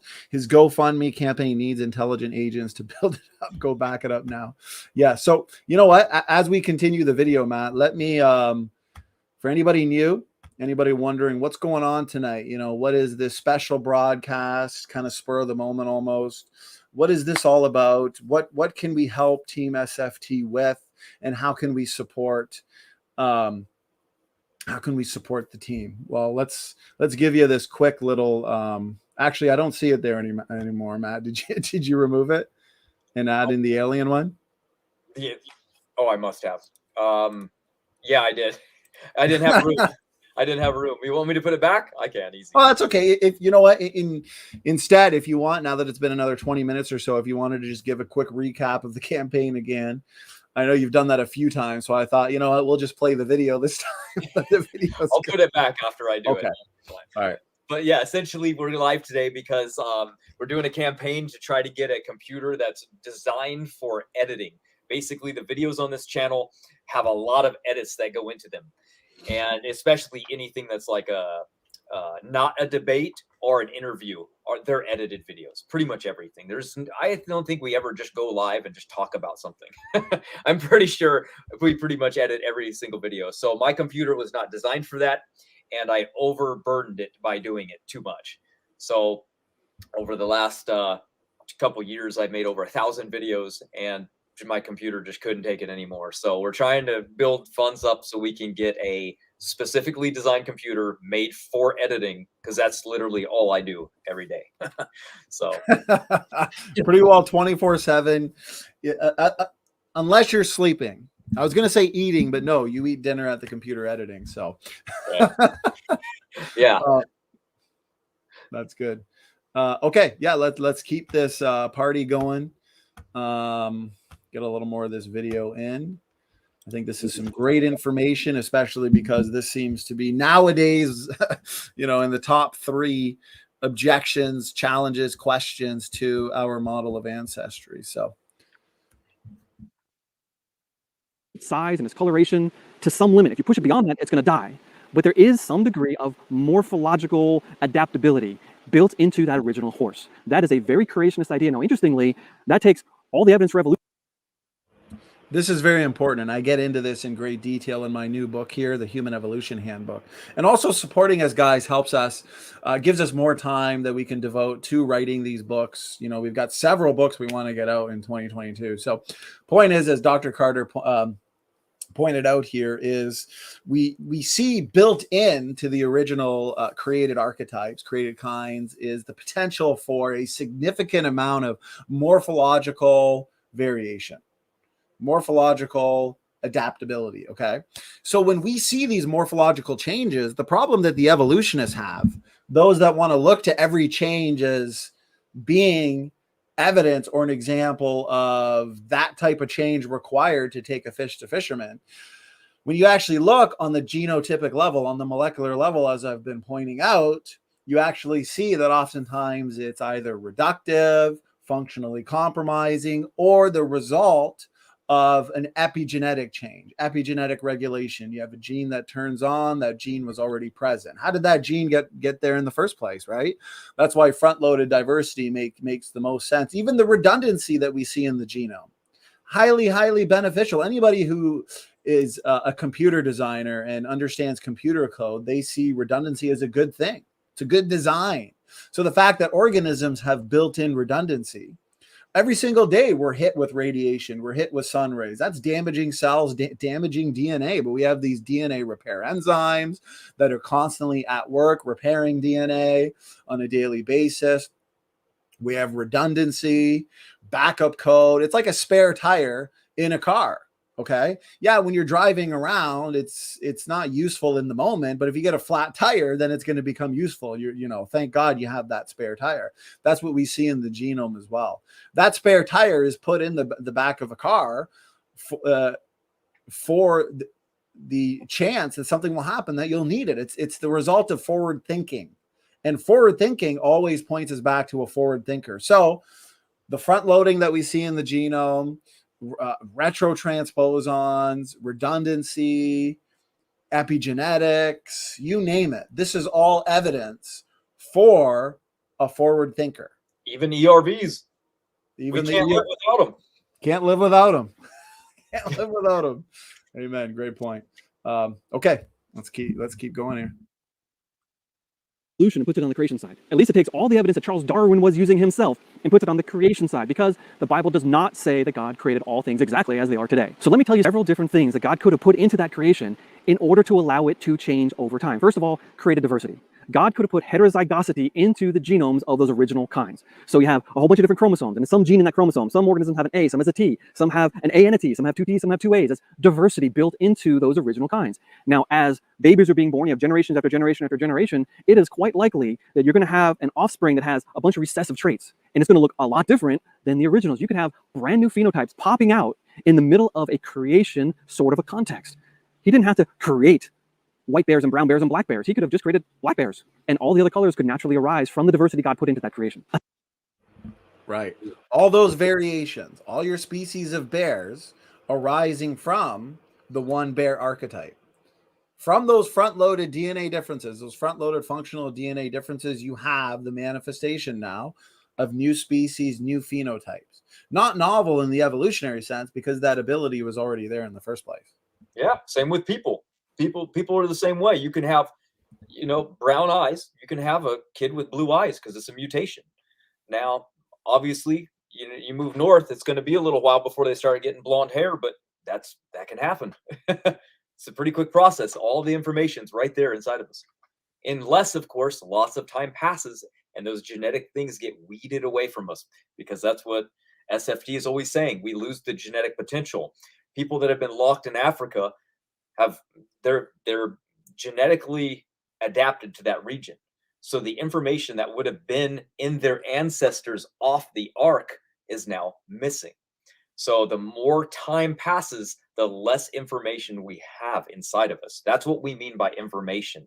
Information is a broad spectrum term. It's like saying evolve. Do we say the word evolved? Yeah, I use it all the time. It's just used as it's a broad spectrum term used to explain multiple different things. So when people go, you don't believe in evolution, that's why Standing for Truth always says, let's define what you mean by that first. Let's define terms, because evolution can mean anything. You don't want to be arguing against somebody that believes the same thing as you because you're using the same term to mean something else. So that's all. Great point, especially with humans when it comes to all the ethno-linguistic differences we see today from heterozygous ancestors, from an Adam and Eve with design diversity. Okay, we can easily explain every single ethno-linguistic difference we see today on the planet, every single shade of skin. I mean, if you have Adam and Eve that were, say, a middle brown skin, capital A, lowercase a, capital B, lowercase b, from there you can explain every shade of skin on the planet. And mutations obviously have their effects as well, which is interesting. We did an event actually with almost the entire creation research team, how all the variations today from just Adam and Eve, and then also specifically at the Tower of Babel, the way that the allele frequencies are. So I definitely recommend watching that. So yeah, great point. Not a problem for the creation model. Easily explainable, and nothing post hoc, ad hoc about it either, because we've made predictions and those predictions are already coming true.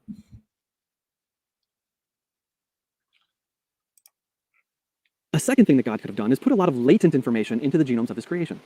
There are these things called retrotransposons, or jumping genes, and a lot of retrotransposons have a gene promoter in them. And so if they're stuck in one place in DNA, they turn on a gene. If they move, the gene gets turned off. So as jumping genes are popping out and popping into the genomes in different places, they can literally turn things on and turn things off. Notice these retrotransposons, these jumping genes jumping around the genome, turning things on and off. Okay, with this, especially the fact that they have a promoter sequence. So the fact is, even retrotransposons or endogenous retroviruses, ALU sequences, even they, which evolutionists look to as evidence for common ancestry, especially human evolution, actually turns out to be, again, more evidence for created heterozygosity, variation-inducing genetic elements. Exactly. The VIGE hypothesis, and that's what we're seeing. These jumping genes are helping turn on and off genes, leading to more variation, beneficial variation. Yeah, the thing about it is these things, the body requires ATP. They're feeding them energy. So though the evolutionists say, well, they're just junk, they're evolutionary leftovers. And if you investigate them, oh, look, they don't code for protein, so they're junk DNA. It's like, look, they still have a function, and they're vital functions. Just because they don't do what you consider vitally important doesn't mean that they don't have secondary alternate functions that are highly beneficial and functional. So junk DNA to them is what they need to be true, because if you have a genome that's not full of junk, then it destroys their paradigm. So when we look inside of us and we see these retrotransposons, these things are junk DNA, ERVs that have function, these don't make sense to them. So they invent rescue devices. And in reality, these are all great evidence for young Earth creation because of the created design diversity. So remember this. Okay. One of their best arguments, conspiracy cats especially, he uses this all the time. I debated him on this for 2 hours. So they'll say, okay, we've got these retroviral-like elements that are shared between species. Okay. Humans share retroviral-like elements with chimpanzees, so on and so forth. So they'll say that these must trace back to a common ancestor where they're inherited from, when in fact, now we know, okay, that these retroviral-like elements are functional and beneficial to living organisms. So the thing is, why do humans and let's say chimpanzees share certain classes of retrotransposons? Why do they share a number of endogenous retroviruses? Well, if, and this is the question I always ask, and it's so funny because that's stated clearly. He did a two-part, like he did two videos, very short, trying to refute our 2 or 3 hour response to him. He didn't even address any of the challenges we put forth. He took like 2 little parts out of a 3-hour video that he thought he could maybe address. I mean, it was just a complete fail. But this is why we point out that the question is, are these endogenous retroviruses and other classes of retrotransposons, are they really the result of ancient viral infections, or are they the result of creation? Are they created units of DNA function? So we, as biblical creationists, from the created heterozygosity hypothesis, would predict that because these are created units of DNA function from our model, this is the assumption, then we would assume that they would be beneficial, functional, helpful for healthy life processes in the cell, like we see with these pseudogenes. And that's exactly what we find.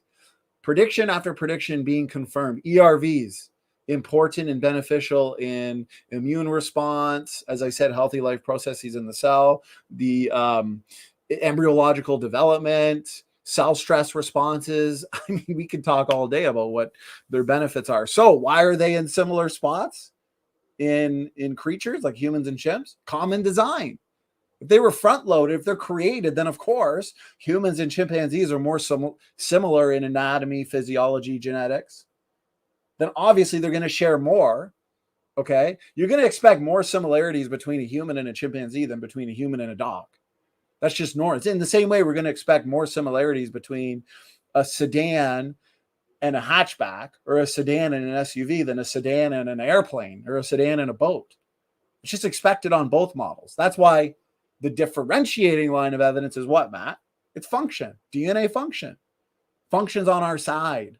There's preliminary evidence now for genome-wide functionality. So I know that was a lot there, but it's just so important. Did you want to add anything, brother? No, I'm going to start getting loud here in a minute. The family just came home. Sorry. No, that's okay. That's okay. What we're going to do, guys, is we said we were going to go for 2 hours, and we're now going on. This is not something that God had to program initially. It's something he could have programmed and allowed to happen over time. Okay, you can hear me? Yeah. So we're actually going on almost 2.5 hours. So what we're going to do is start to wind it down. I'll play a little bit more of this video. We'll give some final comments, and then we're going to close it down for the night. It's been fun. 2.5 hours really flies by.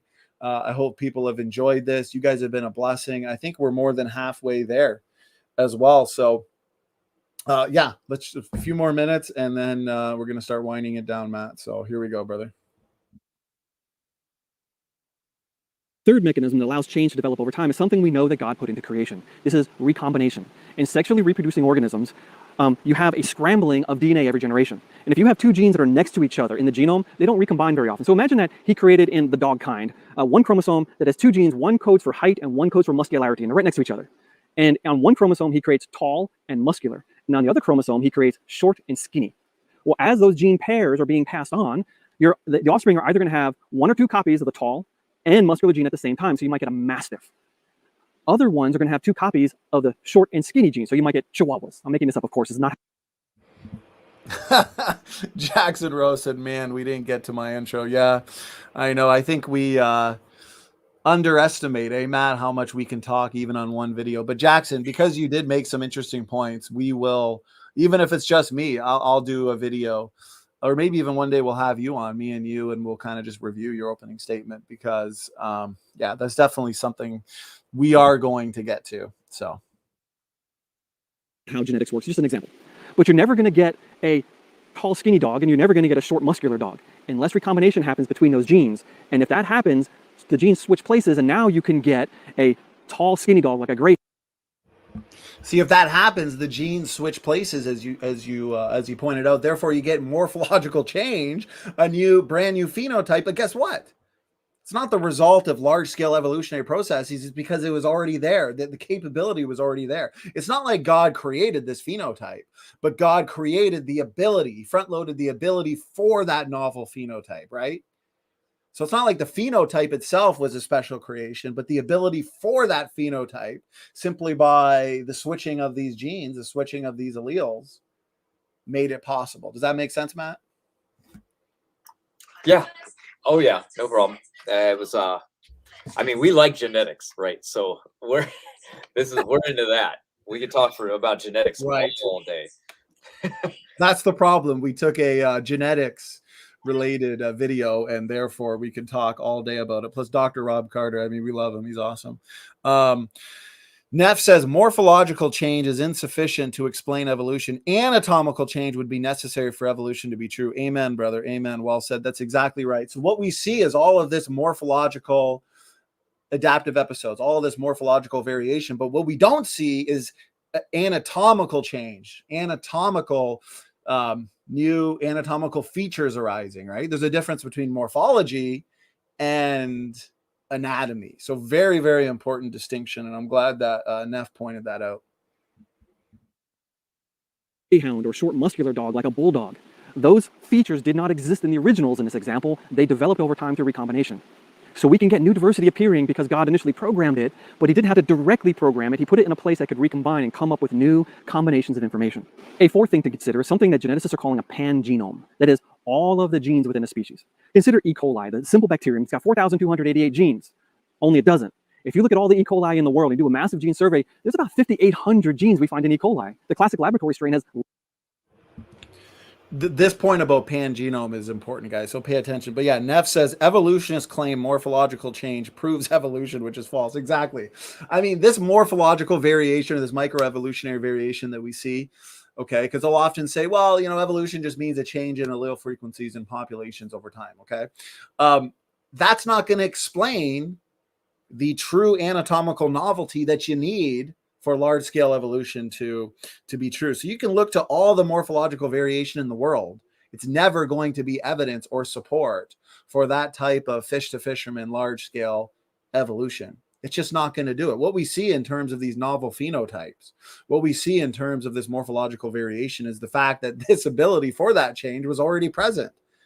And it's been revealed simply by recombination, gene conversion, which are incredibly complex, complicated mechanisms in and of themselves. How do you evolve recombination? The fact that recombination can lead to this beneficial change. I mean, we see forward thinking all throughout the world, which points us back to the forward thinker. So no, yeah, exactly. Morphological variation is no evidence for anatomical change, truly novel anatomical changes.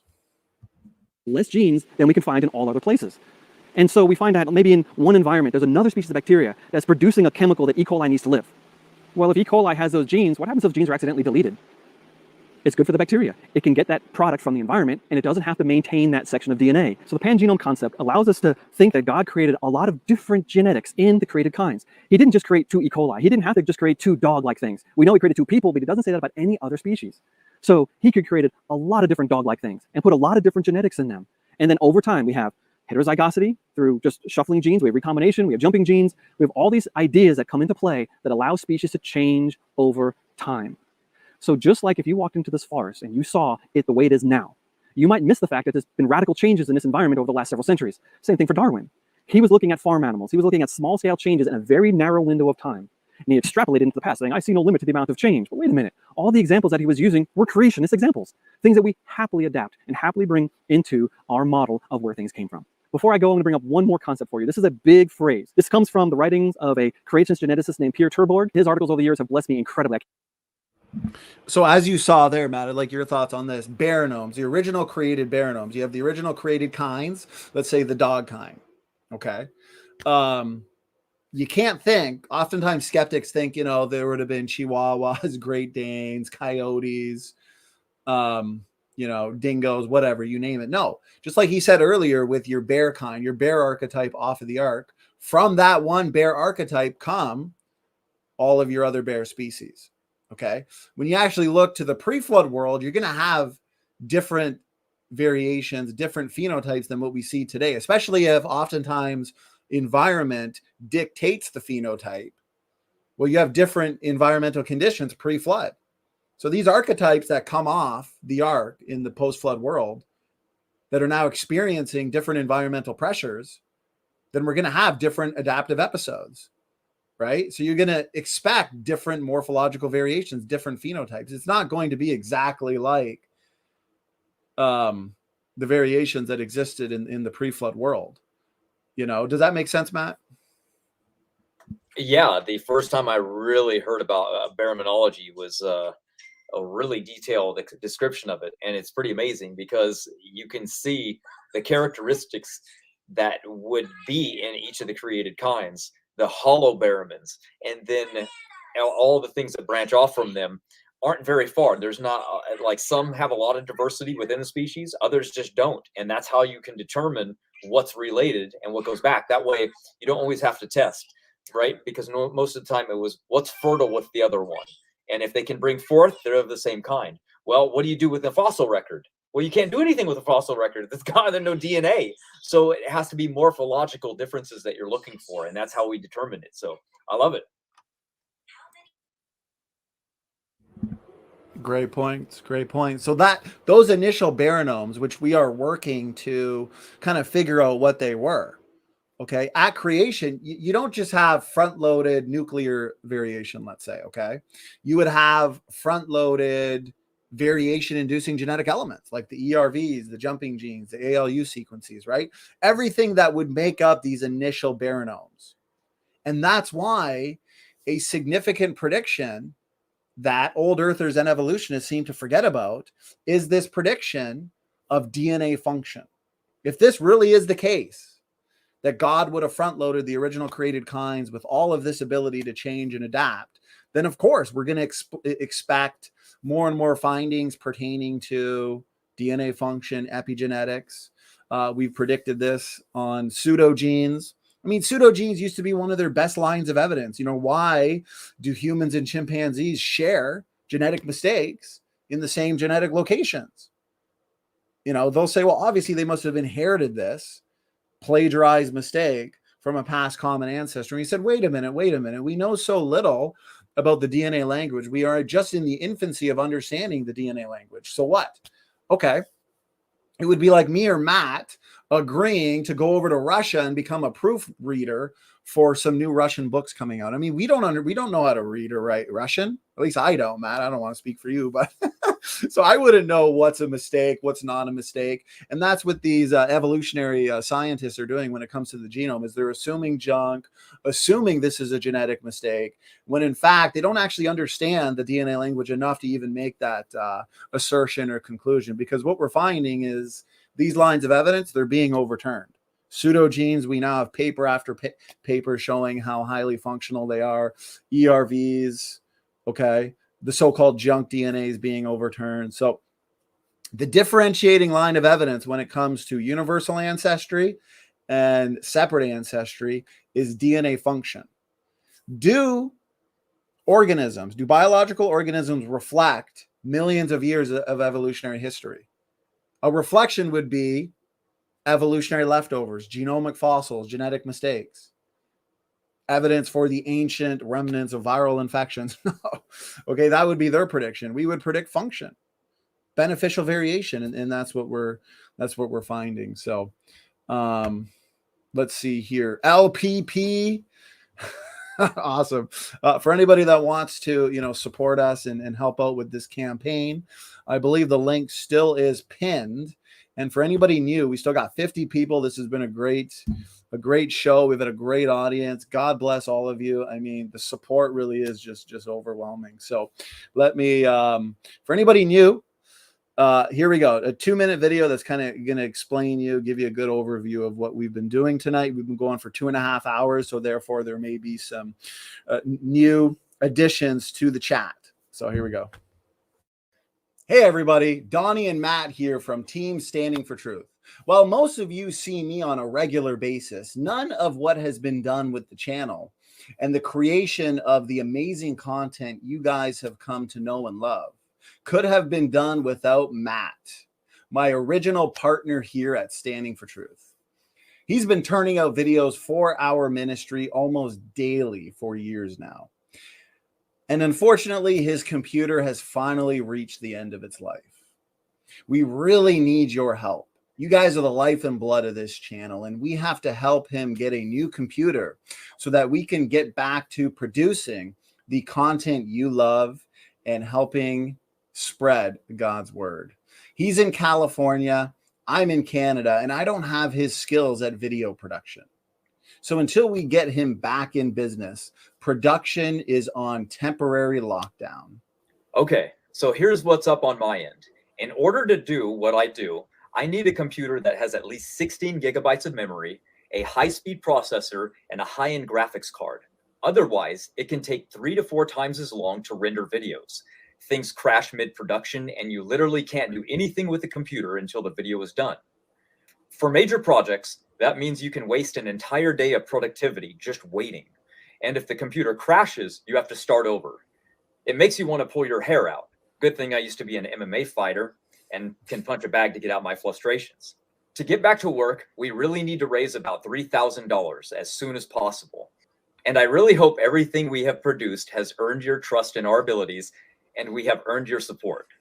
However, there are a few upgrades that would make things even better. So if we could get to about 3,500, that means we can get a computer with extra RAM that will make things even faster. And if we can get to 4,000, that gets an even better processor and things can be lightning quick. Now, I don't want you to think we are asking for huge donations or feel that small donations won't help us get a new computer. I'm actually hoping a bunch of people can make small donations. And as a community, this problem can be solved and solved quickly. We really need your help. Logical, plausible, probable even had to help us put this video together. What would we do without good old John Maddox? Thank you in advance for your support, ideas, and prayers. As I've said so many times before, you guys really are the life and blood of this ministry. Please make sure to share this around with all of your friends and help us get back to work. God bless all of you.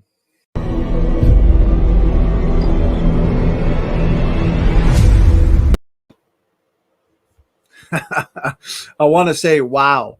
While that was going on, we had an extremely generous donation of $1,000. You know, that is God bless you. God bless everybody. You know, we're at 2,700. We're 90% there, 90% of the way there. Anton says, great stream. I appreciate it. It's fun, actually, just kind of going live like this, Matt, and just like, off the cuff, you know, maybe we'll do this, maybe review that. You know, we're going to do more of this, especially if, as we're seeing here, I mean, so much support, just really, it really is encouraging and motivating. I mean, wow. Just really shows how many people are benefiting from the work that we do, the content that we put out. It really is, you know, God really is working through you guys. God's working through this ministry. The truth is important. I'm glad that people, even of differing opinions, differing views, they enjoy I'm always getting emails and comments from even, you know, atheists, people of differing views saying, you know, how appreciative they are over the debate platform, the fact that we can get people of differing views and differing positions and differing sides jumping in here and just us giving them a platform to hash it out. You know, and that's why I put I have a disclaimer too, because we believe at Standing for Truth in critical thinking. We want people of differing views, different positions to come on, utilize the platform, debate important topics, discuss important topics. So that means we have such a diversity of guests. It would be silly to, as some people have assumed, that the views of Standing for Truth would necessarily reflect the guests that we have. And Neff really knows his stuff. Matt, I suggest we get a hold of Neff after this and help him or have him kind of join us in the next stage, which will be getting the new computer. I'm just looking over the chat now. LPP. Let me see here real quick. Let me refresh.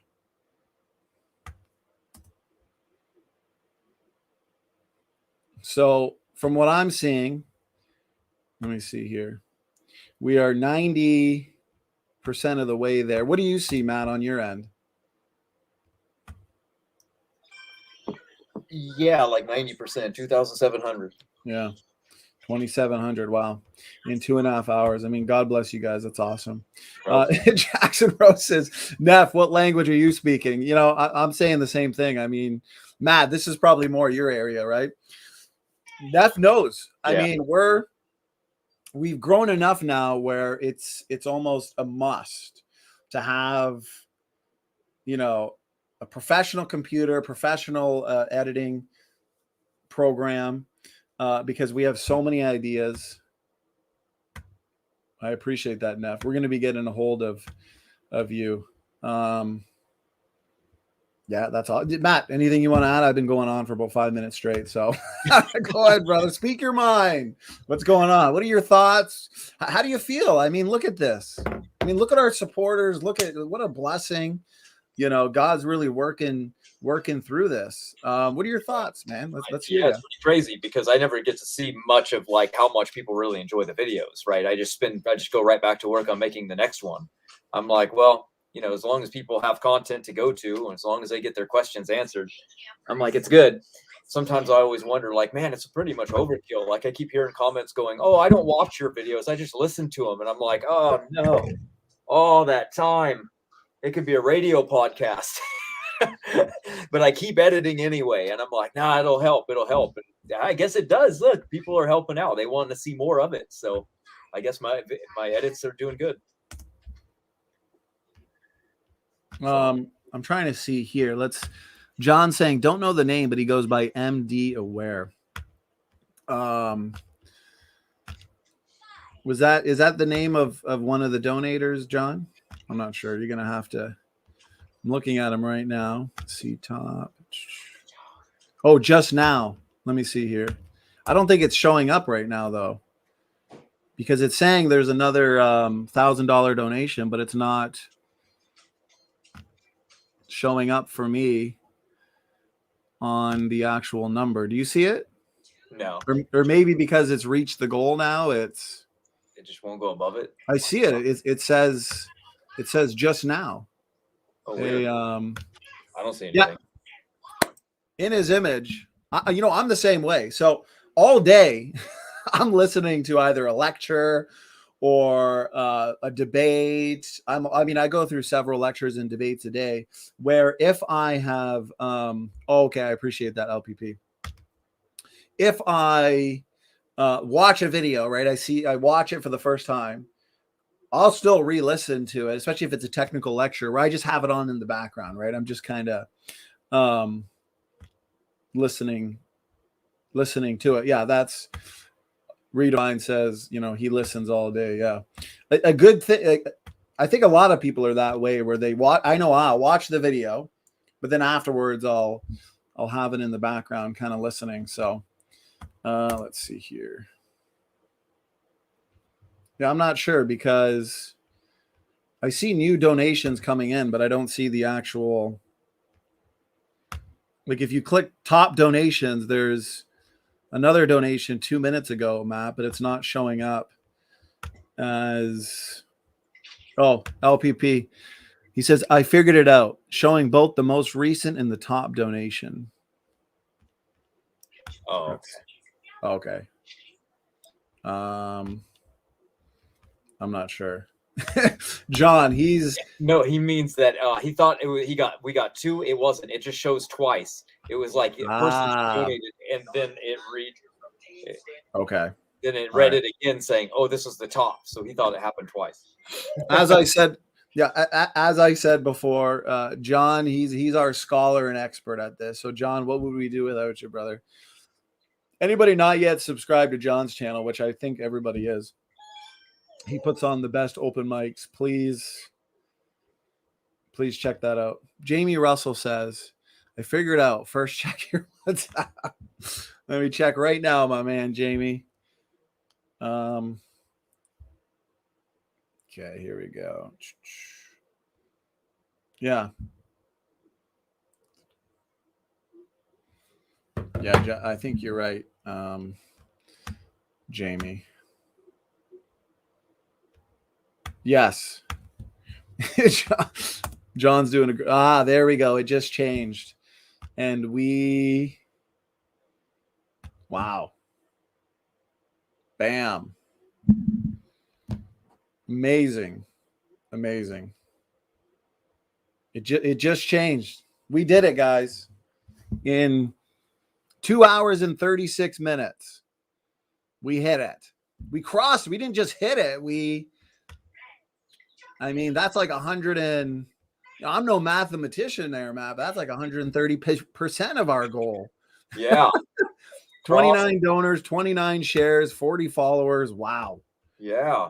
Wow. Matt, your studio better look like the Bat Cave. I can get lights now. I want to see a 4K webcam. I want to see an external mic. I want to see a screen here, a screen here, a screen there. The Bruce Wayne of Young Earth creation. I'll only wear a mink fur coat from now on. A bunch of necklaces. Yeah. So where's the new computer? Big fur coat. Yeah. $2,000 golden chain. I know exactly what to do. Yeah, see? And Godzilla Freak says SFT pulling out the $30 external mic. Yeah. It's funny. I've got the more expensive one here, the Blue Yeti. And I actually prefer the cheaper one. I've tested them both and I'm like, I don't know, maybe it's just one of those things that like when you're used to something, you don't want to change it up. So I have experienced myself, even I've got like probably 4 or 5 webcams around here and it's not even the most expensive one that I use. So sometimes, name brand and Godzilla Freak says, I only know because I have the exact same. It's good, right? It gets the job done. I like it. It's comfortable. It's not complicated. It's just literally up or down, increase the volume or decrease it. So, but no, all jokes aside, a little light humor, laughter is the best medicine. Wow. We can't thank you enough. This is awesome. We say this all the time. This is just the beginning, and the last 3 years have flown by. Although Matt, I think we could speak. I could speak for you. We wouldn't want to redo it all over. Could you imagine going back to square one? It would be it'd be hard because all the stuff we saved and even didn't even back up. Yeah. It's pretty crazy to think about. That would be so hard. I mean, we'd do it, but man, it would be rough.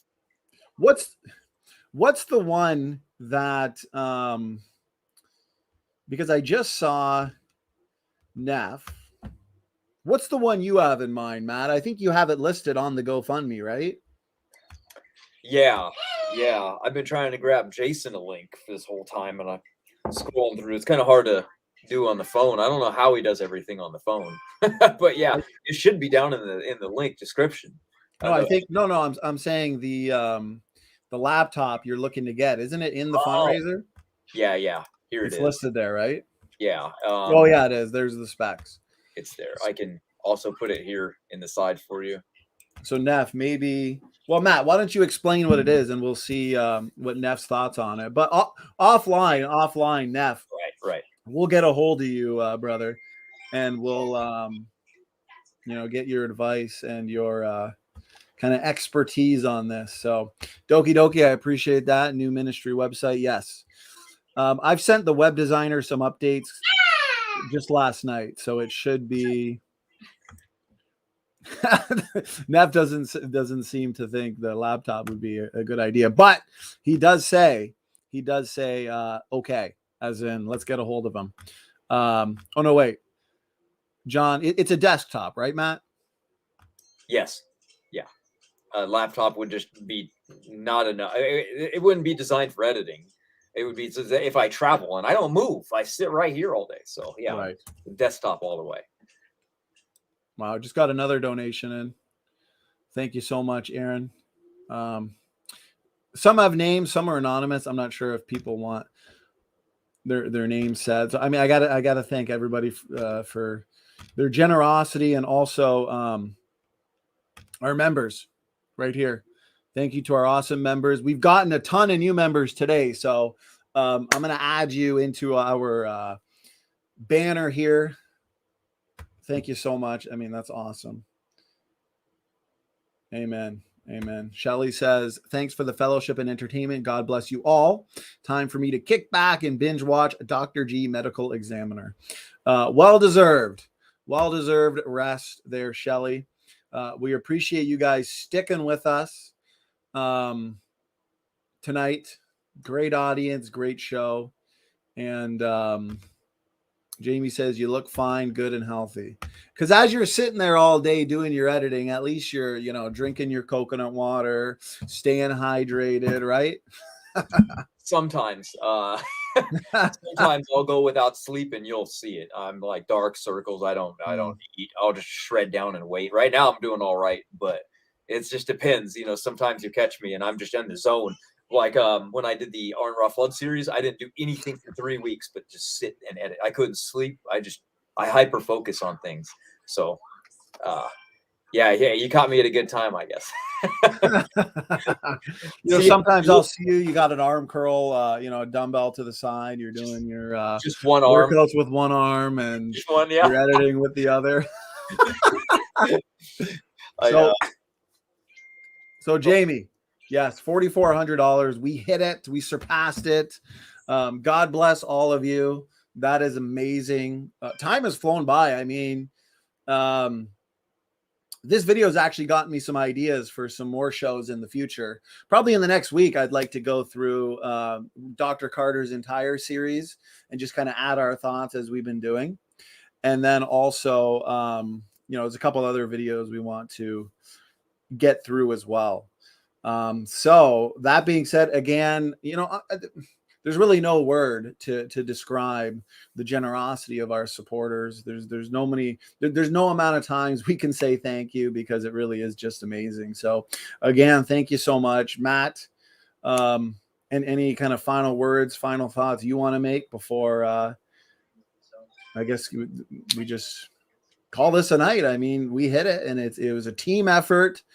And, Jamie Russell says you deserve it. And you know what? You guys deserve the best content. You guys deserve the best debates, the best interviews, the best videos, the best books, articles. You guys deserve it. So we're going to give it to you. Matt, go ahead, brother. Yeah. Thanks, everybody. That was fast. Didn't know how long this would take. I didn't even know if the goal would be met, let alone matched, even in a couple weeks. So I was willing to just kind of go with like, oh, well, a couple hundred comes in. It's better than nothing. I just get what you can, right? Improve the old. But it's like, fixing up a used car. It's still on the last leg. You're just keeping it going. So this will be great. It's amazing. I just found out something interesting. So if anybody right now is listening and you're in another country, can you check and see if the Standing for Truth website loads for you? Because I just had a person from Australia say that the link doesn't work for the Standing for Truth Ministries coming from Australia. He has to set the VPN to the United States for it to actually load. So if anybody else is farther away, does it actually work for you? That's just a question. You can leave the comment in the chat below after this video is over. But we would just like to know, because that's he pays a lot for the website. We want it to work worldwide. Worldwide. So I just got a text that it's not working. So just thought I'd put it out there. Definitely let us know, because as Matt said, yes, a lot of work, a lot of time and effort, and websites aren't cheap, especially to have them run monthly. So we want to make sure it's working for everybody around the world. So Alpha Beta says, I am from Europe and the SFT website works. So yeah, I've never had anybody say that there's an issue with the website from, depending on what country you're in. I mean, George is from Australia. He doesn't have a problem. So, but if people can check for us, that'd be awesome, because it could also be an issue with whoever the individual is. So there's the link to the website. Check that out. Keep us posted. Let us know. And yeah, awesome. I appreciate it. This is a lot of fun, Matt. Tons of fun. We'll continue reviewing this Dr. Carter series maybe in the next week or two. I think it's an important topic that really you can't talk about too much, right? There's just because there's so much information out there. So anyways, everybody, we still got 53 people. God bless you all. We've got some work to do behind the scenes, so we're going to call it a night here. Again, thank you so much. I mean, we, as Matt said, you know, we weren't expecting to hit it so quick, and not only hit it, but surpass it. So it's a real encouragement and a real motivator. So we're going to get to work for you guys. We're going to make you proud. So God bless you, Matt. God bless John. God bless you for helping to arrange this. We appreciate it, brother. Such a big help. So God bless you all. Standing for Truth is out.